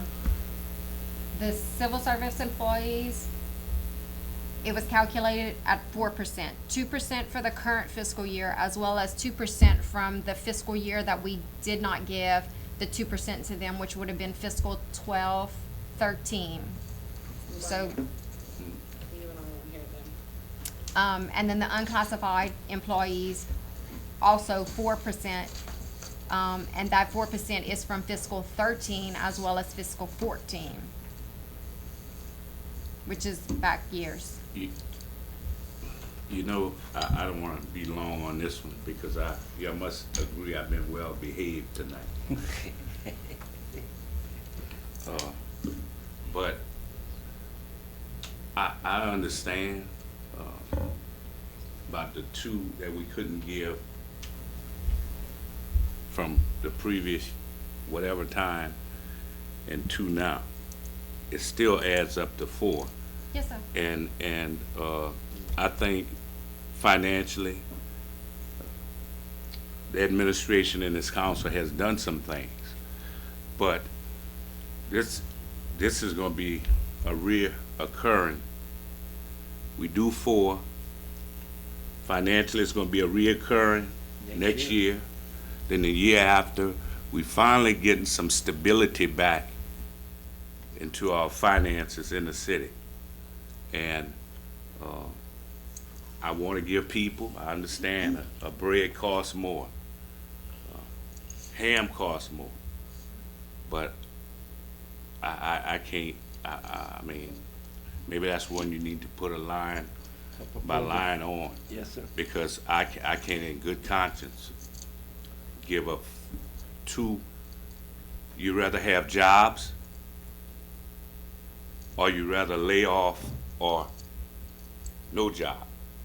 Because at one point we was getting to, I mean, only where we need it, we may need to do a hiring freeze.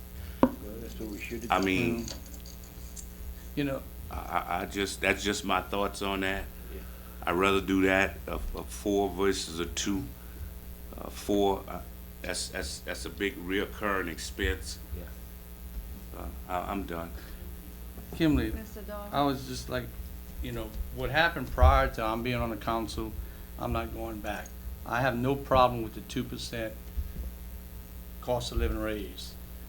But in the past, we can't go back and say, well, since I wasn't here in 2012 or 13, we would go back and pay that 2%. I can't personally. I believe they need that 2% of cost of living, because the fire department, even though it's mandated through the state, they get it. So I think our employees should get it. Well, I have some problems with, I think you gave us a paper to show $150,000 would cost us for the 4% raise for municipal civil service and unclassified. That doesn't include the fire department. The fire department would be additional $51,000, and they have a dedicated tax towards that. But I looked at some numbers prior to, in the last 10 years, and the department heads got plenty of raises. Some years it might be 8%, some years it might be 4%, some year it might be 0. But, huh? No, well, let me just tell you, Mayor, I got, in 2005, book right here, all the department heads' salary. Then I went to 2015 book and got all the department heads' salary. Very simple. And they increased from 30, 40, 40, 36. That's the difference in their salaries, Mayor. And some years, you did give 6%. Some year you gave 9%. No? 1 year, and let me explain it. 1 year, we gave 4 and 5. 4, I think maybe in the fall, and 5 in the spring, or vice versa. And what happened was, we had a consultant come in and evaluate our pay schedule. It was Mike Sands, who's he's certified to do this. And he came up with a pay schedule increase which was way beyond the city's means. So instead of increasing based on his recommendations, we gave those raises to try and bring our salaries up to what was, where we could compete with the workforce. And just to explain, the backbone of the city is all the employees that work day to day. Those that are out in the field, every job is important. But this 2% is not really a raise. It is a cost of living increase. It's only to help them keep pace with their increases in insurance, their increases in retirement, and all the other increases that they have to incur daily. And we're not able to maintain our workforce because we're not competitive. And that was the reason we gave those raises in the past.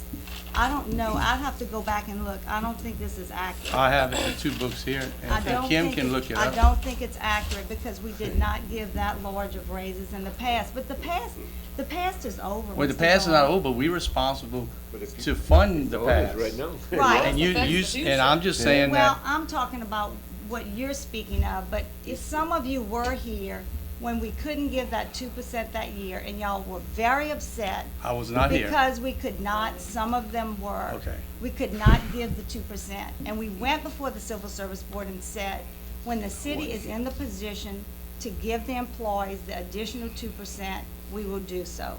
We are in the position right now where we can. And I understand that, Mayor, but I was not here, I didn't make that commitment. Well, But I believe they should get the 2%.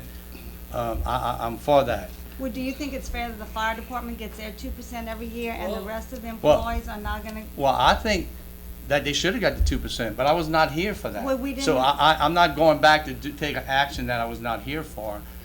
But I'm saying there's a service out there, and I looked at the salaries of the department heads. To me, I think they're great salaries. I think they're pretty doggone high, but that's my opinion. They're not. Well, that's your opinion, but I have to make what people scream at me every day, and that's why I want to look at some monies to do this, is they want that every other week garbage pickup. To them, that's important. As a taxpayer, they want that. And I want to find a way where I can find the money to pay that, I don't know if it's $60,000 or $70,000 a year, so they can have that every other week debris pickup at the residents of New Iberia. That never came up this budget. But I know, I'm sure you got calls, I get plenty of calls when they have that long week that they have that garbage in front of their house and it's got to sit out there 3 weeks. To me, that's important. To me, for the cleanness of the city, that's important. So I want to find a way to fund that so we can get the contract negotiated where they can have that every other week pickup. But I would love you to look at these numbers because I'm just going off the budget book. I will look at You them, know- Mr. Dahl, because you give inaccurate information. Unless the book's lying, man. Well, Every well, information I came is no, from the look, book that's certified. so nice. I didn't write the book. I want to tell I'm you glad it's something. not No, me. you gave inaccurate information that needs to be corrected tonight. On what? If this tax does not pass, it does not affect this budget. We do not have to amend this budget. It would be next year's budget, and we have an opportunity to go to the citizens again. But, Well, you Mayor, know, I if am- that is you know, something oh, you've yeah. taken into That's- consideration, it's not. take every word I have, but I'm in support of this tax. I said in the paper I'm in support, I said on the radio I'm in support. Well, the If I said a millage- wrong word, I'm sorry, I wanna support this tax. It's a millage. No, millage. no, you said we were gonna have to amend the Millage. budget and Well- remove the 670. Well, if it doesn't pass, we will have to remove it. Not this from the- year. Okay, No, not that's this no year. I'm fault. sorry, I made a mistake. I'm just a human being. It doesn't affect I'm this supporting year's this tax, budget. but don't say all the information I give is incorrect. Well, much of it You know, is. the information I can get is so hard, and when I get it, I do my homework, Mayor. I probably spend more time at night in this budget book, and I'm not condemning nobody, than a lot of people up here, but I try my best. I want a And to copy say of I'm not your looking for the information interest of the so we city of can- New Iberia, I think that's, and I got misinformation, I don't think it's correct. Well, I want us to look at it so we I can have no evaluate problem. it. I If will you're give gonna you be that. out there, touting it. I will give you that I information. disagree Mr. with you though, Swear. Mayor, that we're in a better position right now, Mayor, because I'm like Mr. Lewis. We should have had a hiring freeze a long time ago. We got people working for the city, but they don't have no equipment to work with the city, Mayor. If Leroy sweep a break there, what we gonna do, hand them out brooms to sweep the streets, you know? I get complaints every day of people calling, when they gonna pass in front of my house? They haven't passed in 3 months. I tell them, said, Mr. Leroy only got one sweep and it's broken half the time. Okay, I'm gonna reserve the right to answer all these questions in just a minute. Ms. Roban? I don't even fuss at me. Shoot. Okay.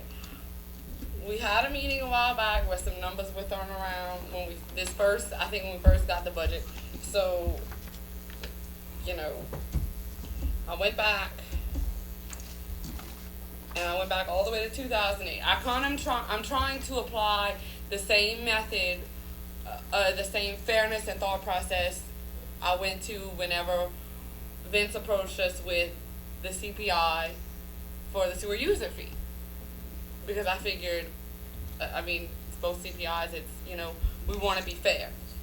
So, I probably spent 5 hours on all this. I ran every department head, and I ran like 5 different, just regular, classified employees to make sure I had the most accurate numbers and percentages that I could find. I ran from 2008 until the present. And I want to just tell the council what I came up with, and if anybody, wants to go back on that and question, I'll go from there. Okay, so what I gathered, and anyone can feel free to correct me if I'm wrong, because I called the office and I got all the salaries and the budgets back from 2008, copied off the machine, and I double checked my numbers just to be sure. So hopefully it's all right. But in 2009, that's when the charter changed. That's when they reevaluated your salary and it was increased. In 2009, all the department heads and the clerk in that year received a 9% increase. In that year. I think that was the year that we did it. Okay, so that's a 9%. Whether it That came was- at right. 2 different times in the year, at the end of the day, that year was a That 9% was 2009, to all yes. department heads and to the clerk. The wastewater director at the time, which was not Mr. Palumbo, received a 7.5% increase. And then all civil service employees received a 5%. That's their cost of living and whatever you want to call the extra. This was in 2009? In Ms. 2009. Palumbo That was in the 9%, is what you're saying? No. Department heads and the clerk received a total of 9%. Civil service got a 5% increase. No, it was the same across the board. Civil service got a 5. You might have did 5 and then you did additional 4% for department heads later in the year. But if it's in the same year, it's in the same year. Right. The and- total, the numbers I have are totals from the end of the year. So civil service received a 5%. In 2010, the mayor, the clerk, the Parks and Rec, and the former Public Works received a 4%. And the rest of the employees received a 2% in 2010. That's incorrect. That's all incorrect. That, all that information is incorrect. Okay, in 2011, the mayor received, I did these numbers 3 I'm times. just telling you, you have to sit with the city treasurer to figure it out. There has To- never to been a figure out time, a there has percent increase. never been a time when I've been in office where the department heads had more of an increase than the other employees. We just have not done that. In 2009. In 2009, everyone had the same amount. I don't know what you're looking at. I'm one- looking at At one point, Natalie. all of at this. Either the I know, but you might need to sit with somebody, because at one point, they got 4%, and at another time during the year, they got 5%. So And in that year, that everyone- makes 9%. But everyone got it, not just the department heads. I'm telling you, No, Natalie, they all not got the it. entire city. Yes, they did. Not the entire city. And then in 2010, Mayor, Clerk, Parks and Rec, and the former Public Works got a 4%. Everybody else got a 2. Oh, without, you know why? In Because it was 2010. longevity. But that's why, 2010, it's longevity. Every 5 years you get I longevity. understand that. I know, but you're skewing this and making it look like, what I'm saying, Natalie, is you have to give all the facts. And I want the public to know, every 5 years, every employee gets an additional 2%. It's called longevity. If the So- council votes for it. No, No? no, Automatic. no, it's automatic. Automatic. And that's what I'm saying, is you can't just be spouting these figures without giving the information. Y'all give us stuff all the time that doesn't have all the information. Well, All, if no, you no, want all it- of the time. We get stuff that does not have all the information. So I can only go off Okay, what I'm well, let given. me just No, say and, this. and like Mr. Dahl just said, stuff is not just volunteered. I was told 4% is what we presented in this budget, and we already everybody's expecting them 4%. We didn't think 4% would be a problem. I was also told, well, we promised them in 2012, 2013 that when we had the money, we would give it to them. How can you promise people something when you don't even know who the administration is going to be in the next 2 years that's going to vote on that topic? You put us in a hot spot, so I have to drive myself crazy and do all this. And I'm sorry if it offends someone that y'all got longevity that year, so y'all feel like I'm skewing the information. the way listen, we will sit with you anytime and go through all of this information and give it to the public. Let's not talk about that But I because want it y'all to obviously be- been out of shape about the I longevity. want it to be correct. Let me just finish with this. I want to say that I think every one of the employees deserve the 4%. If y'all don't want to give it to them, then just vote against it. But In I- a 6-year span, the past 6 years, civil service has received a 13% increase, not counting any longevity. When you divide 13% by 6 years, that means it was 2.2 each year, because some years she gave like it was 3, or some year it was 2.6 or whatever. So in the past 6 years, when you average it out, it's been 2.2 per year for municipal. Okay, so I am more than happy to stay on track with that and give 2 or 2.1, whatever. But to say you promised them something in another year and now we have to abide by that promise, like that, I'm sorry, that's just not, you can't expect that of us. That's too much to expect, in my personal opinion. I do believe that the workers work hard, and the ones who come to the meetings, I certainly do appreciate it, because you can tell they not only work, but they care enough to come sit here, after work and pay attention to what's going on. I get it.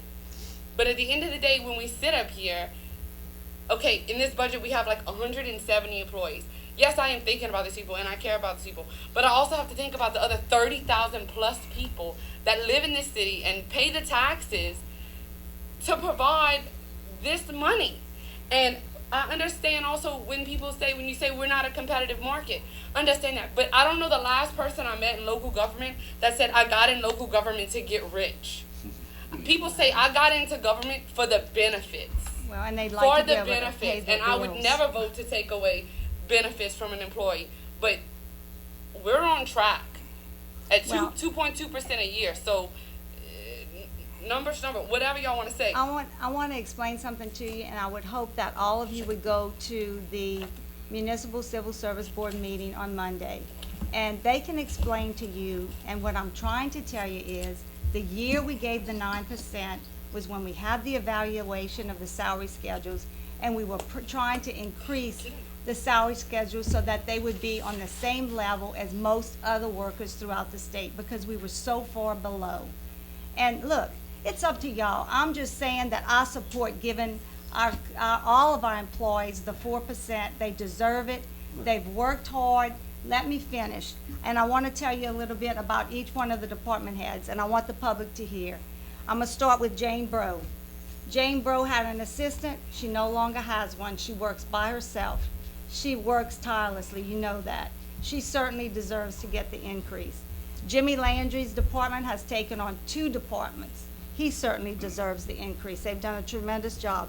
Kimberly is a CPA, and she has done a tremendous job. She works tirelessly for the city.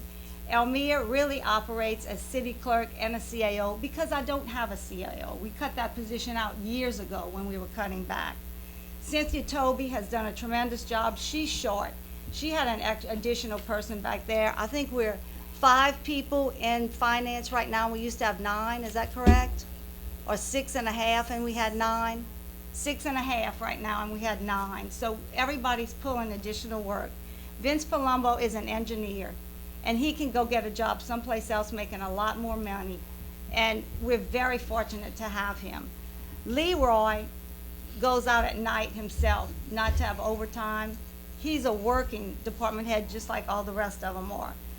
Superintendent of Parks Administration, well, that position's vacant right now, but thank God for Heather and Pat that are pulling the reins. But that's a 24/7 job. They work 7 days a week.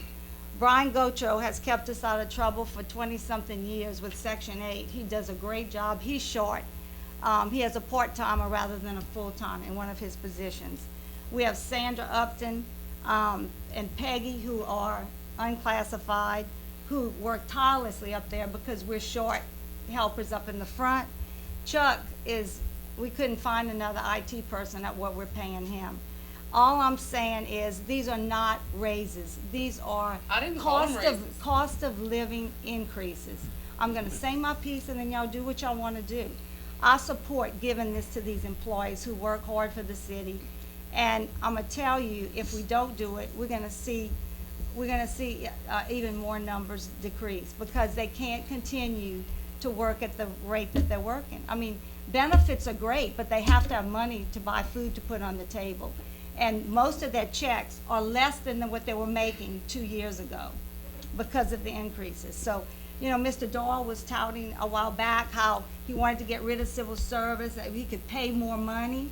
Well, this is your opportunity to No, I give said these hard municipal work. civil service, there's a way they can take more money home. There's always more than one way to skin a cat, Mayor. Well, how could you? And, you know, well, I wanna don't promise you the think world- they deserve more money? Yes, I believe they deserve more Nobody money. said But I don't anything think about just anybody throwing not money at a deserving problem anything. fixes the problem. But that's only my don't have the money. suggestion. We all up here We to make do our have the own money. little. And this isn't our money. If this You was know, my own company, seems like I if would we have a question different anything, we perspective. become But the this bad is not person. my company. Well, this is you know? 30,000 plus people. Well, Taxpayers.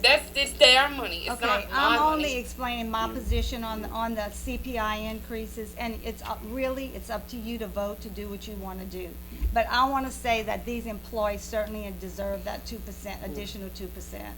think And every- honestly, one I of think them it's does. wrong that they've been led to believe that they were getting a certain amount before we ever discussed They it. were never led to believe, Natalie. It was told that it would be proposed in the budget, but I really honestly never dreamed that y'all wouldn't vote for it because everybody was so upset when they didn't get the 2% 2 years ago. We, 3 of us out of the 4 that are sitting right here weren't Well, here then. I'm sorry, but the employees were here, Natalie. They were here. I'm like Dan, Mayor. You know, I got a lot of calls this week because that's one of the months that Gordon hasn't passed for 3 weeks now in my district now. So they raising hell because the garbage is still there, you know, and that's so.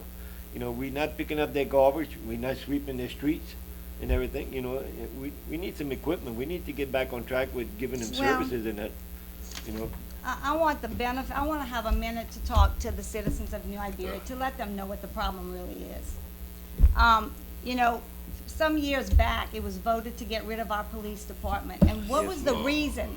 To We- save money. Save $1 million. Right, and now we're paying about $1.5 million more than we were paying ma'am. when we had No, the ma'am. city police That's a department. lie. With no addition. That's a lie, We ma'am. were paying 4.7 million. Yes, ma'am. But you That's think your right. costs wouldn't kept going up, Mayor? Well, Mr. Swear, And we how haven't brought many- in any additional money to cover the increases. How many patrols you had on the street at that time, I'm not- Mayor? I Most of the just- time, we might have had 4 patrols. I'm gonna have a minute to Yeah. speak. But you You tell them the cannot- truth then. Tell them the truth. You cannot have an increase like we've had. We started at 2.9 million, and I'm not blaming the sheriff for anything. The problem is that we have never brought a tax to the citizens to try and cover these increases. Mr. Doyle just said, we went from $300,000 that we were taking out of the tax for the firemen to 2.3 million. Is that correct? I That's said it? correct. Oh, I said it But they correct. have- But they have But a Mayor, that's the tax. same system that the police department was under. I know, Mr. Dahl. You but don't we- think it would've went up that much, But if not listen more? to It would've me. went. We've gone up 1.5 million with no additional revenue. So where do y'all think this money's coming from? We've been under a consent decree since I took office. That was additional money. You keep throwing it back at me, but that's the big You went up on increases sewage that have fees, cost Mayor? us money.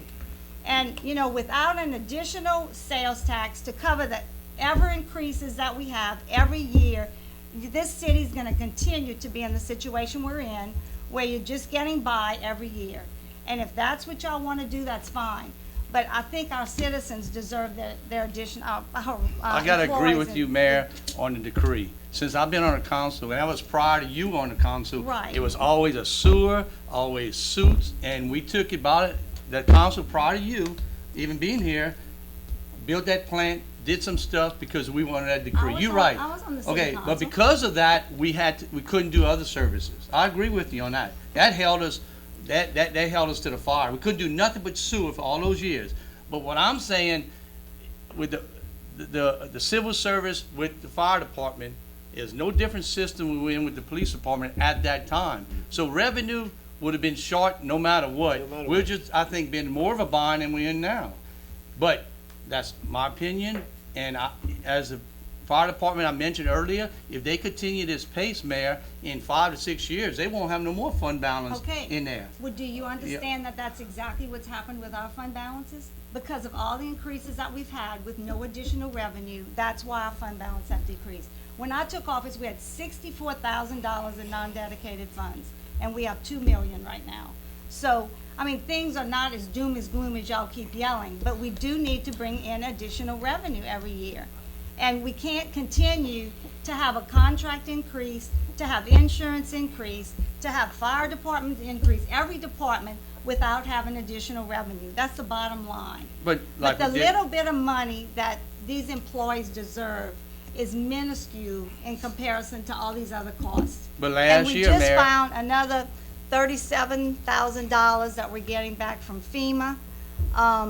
You know, we have some additional money coming in. We said Ms. Segura budgets very conservatively on our expenditures. And, I mean, she budgets high on the expenditures and conservatively on the revenue. And all I'm saying is, I think our city employees deserve it. Vote the way you want to, but you know, they deserve Mayor, it. as you mentioned, last year, the balance of budget, we cut a couple $1 million. Not like, year Year before before last, last. I cut 2 million And before you were here. That's right, and then we cut some last year. last year also. And maybe we should have been cutting prior to that, but I'm saying, since this council been here, we had did some cuts We couldn't cut the.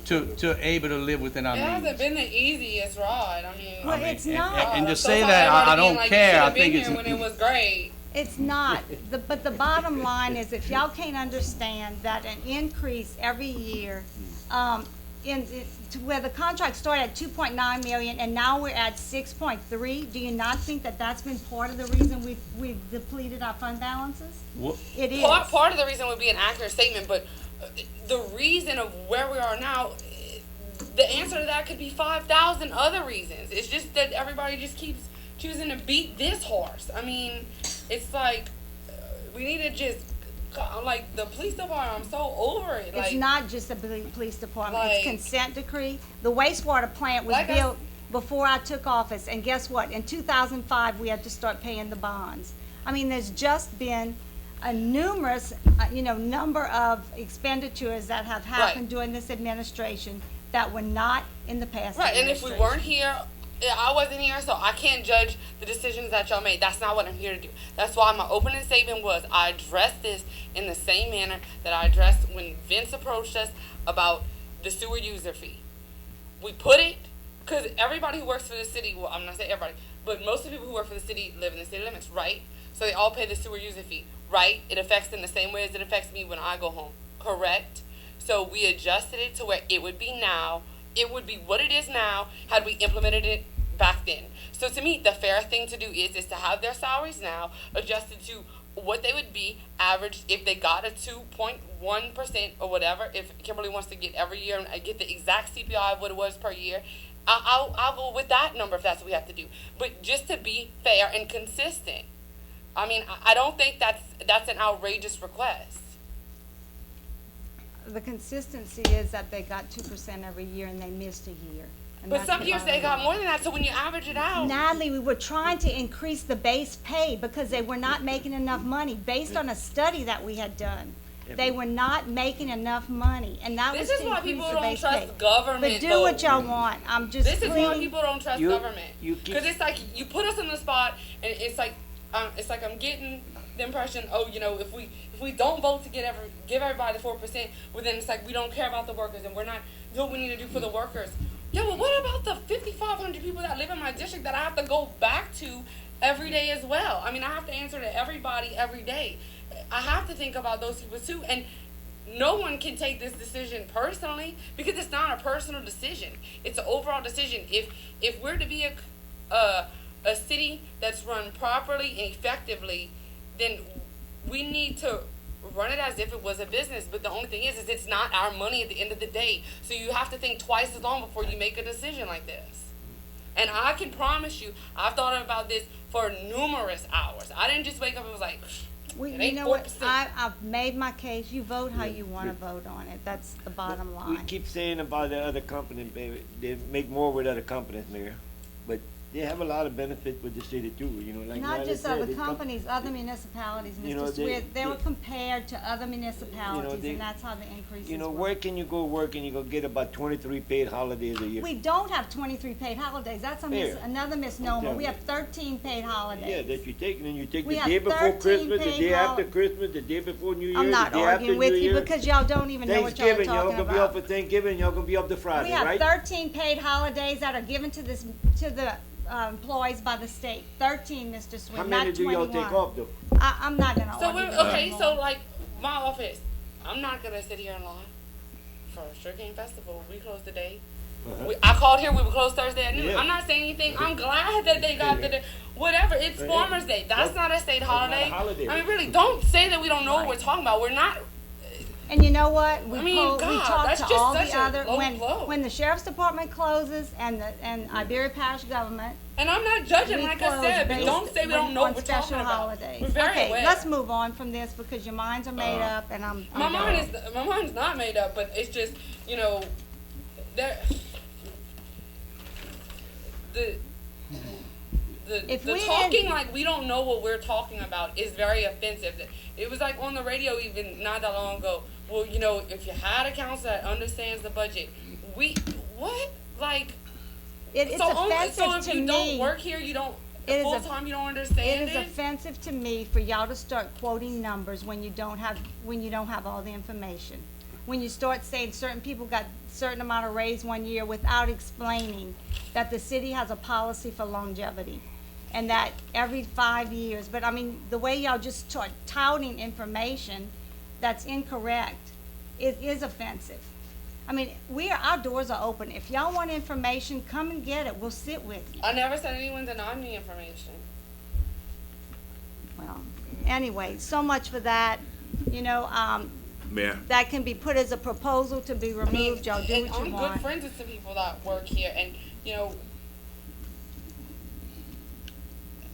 when you go through stuff like this, if we want to say touting off things, you know, from when I look back, and I want to know for sure I want to know for sure if in 2009 everybody got a 9%. That is like my number one question.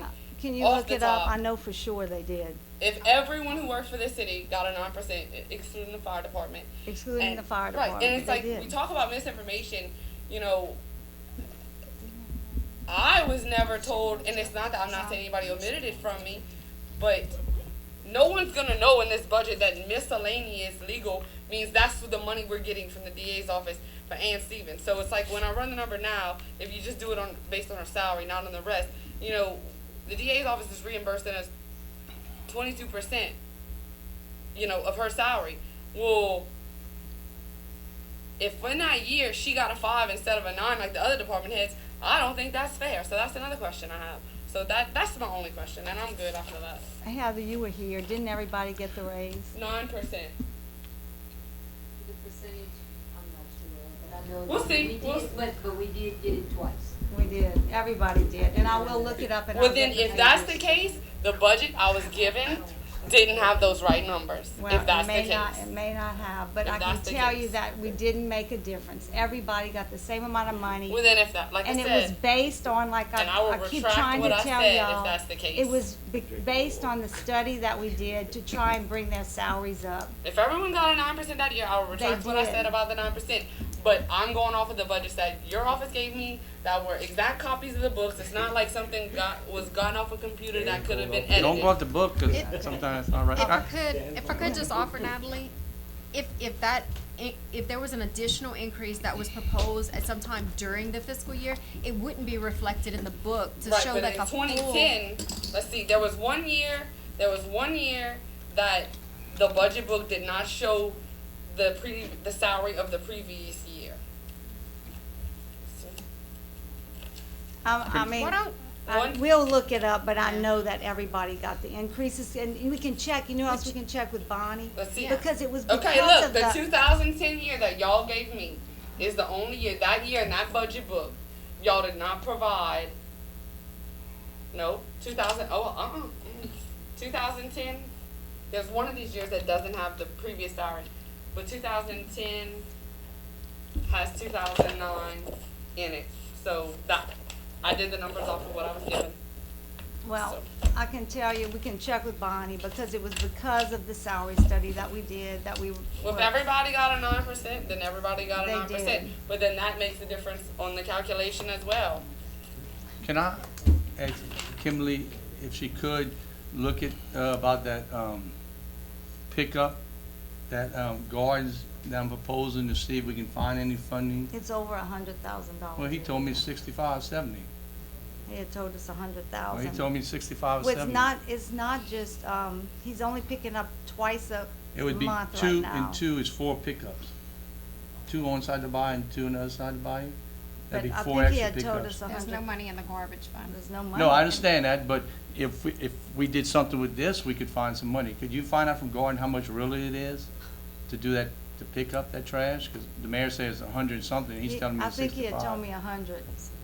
He told You us know, 100. well, he's I'm giving me a telling you, different number. well, Maybe he can- Maybe you're getting the cousin deal. Well, whatever, to help the city, because I really do care about the city, Mayor, and I put a lot of effort, time, and my work But he day had to try to told- do what's better he with the had told city, us so 100. Well, sometimes I get offended when you think I know I work very hard, because I've been in this city all my life.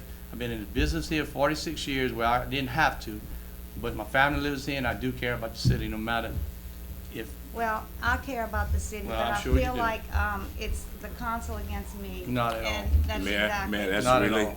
that's unfair. That's not- That is very That's unfair. really Okay, we're not gonna get unfair. into this now. No, Well, then because what that's else is unfair. there? Yeah, what else That's is really there? unfair.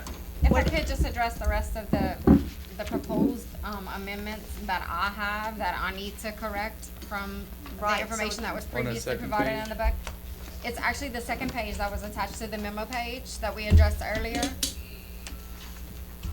Y'all all have it? Yes. It's not in the book. It's on the It's a sheet. memo. Yeah. It's memo. sheets. It's the memo. It's the memo that I put out tonight. It's the second page of that memo. So the first adjustment is to correct that auto liability account in the Parks and Recreation Fund. So it will have a positive effect on the fund balance, increasing the fund balance up to 18,000. The next two, I had a call probably 2 weeks ago from the Legislative Auditor's Office. If you recall that last year we had the debt service millage election. The Legislative Auditor's Office would like us to split those 2 millages into 2 separate funds. The way that the budget was presented to you, both of those millages are in the same fund. So these 2 adjustments are just moving the revenues and the expenses associated with that particular millage into a separate fund. So it's subtracting from one fund and it's adding to the other fund, if you will. There's really no change on fund balance. It just sort of moves between the 2 funds. The next adjustment, so like the fourth adjustment, the fourth fund to be adjusted is the drainage fund. And this is to correct the amounts that I projected associated with the Armico drainage project. I had anticipated that we would complete a portion of the Armico project in fiscal 14. and we won't receive the bids until fiscal 15. So I'm moving that grant and those expenses back into fiscal 15. And the same thing happens on the CDBG fund, is the Adrian Street project, which was just recently awarded. So I'm moving all of those expenses into fiscal 15, and no effect on fund balance. It'll remain the same. And then the last adjustment is on the wastewater fund. Vince had requested that we create 2 new accounts so that he could specifically track some expenses that are associated with sludge and biosolids. So it's basically just reclassifying $21,000 that was previously appropriated in the budget into 2 new line items. So there's no effect on that fund balance as well. So, and then I'll add to this based on the discussions that we had with respect to the drainage money for Mr. Lewis's district, as well as the reduction of the chief of administration position in the fire department, and that'll be presented at the October 21st meeting for consideration. Didn't you check with Gordon for the proposal? Yeah, I'll Make add all sure that, it's but the like I right don't have those numbers yet. No, whatever. Yeah. And one thing, you gave us a tax collection report, and it looked like it was down, and we almost like flat. So you think we project that? I actually projected a decline. You I did? projected a 1% decline from last year's budget. So that was built into the projection for fiscal 14. So if we are flat, we'll be okay. You're okay, so you projected 1%. Decline. Decline. Correct. For 15. Correct. Okay, thank you. We need a motion to adjourn. Second.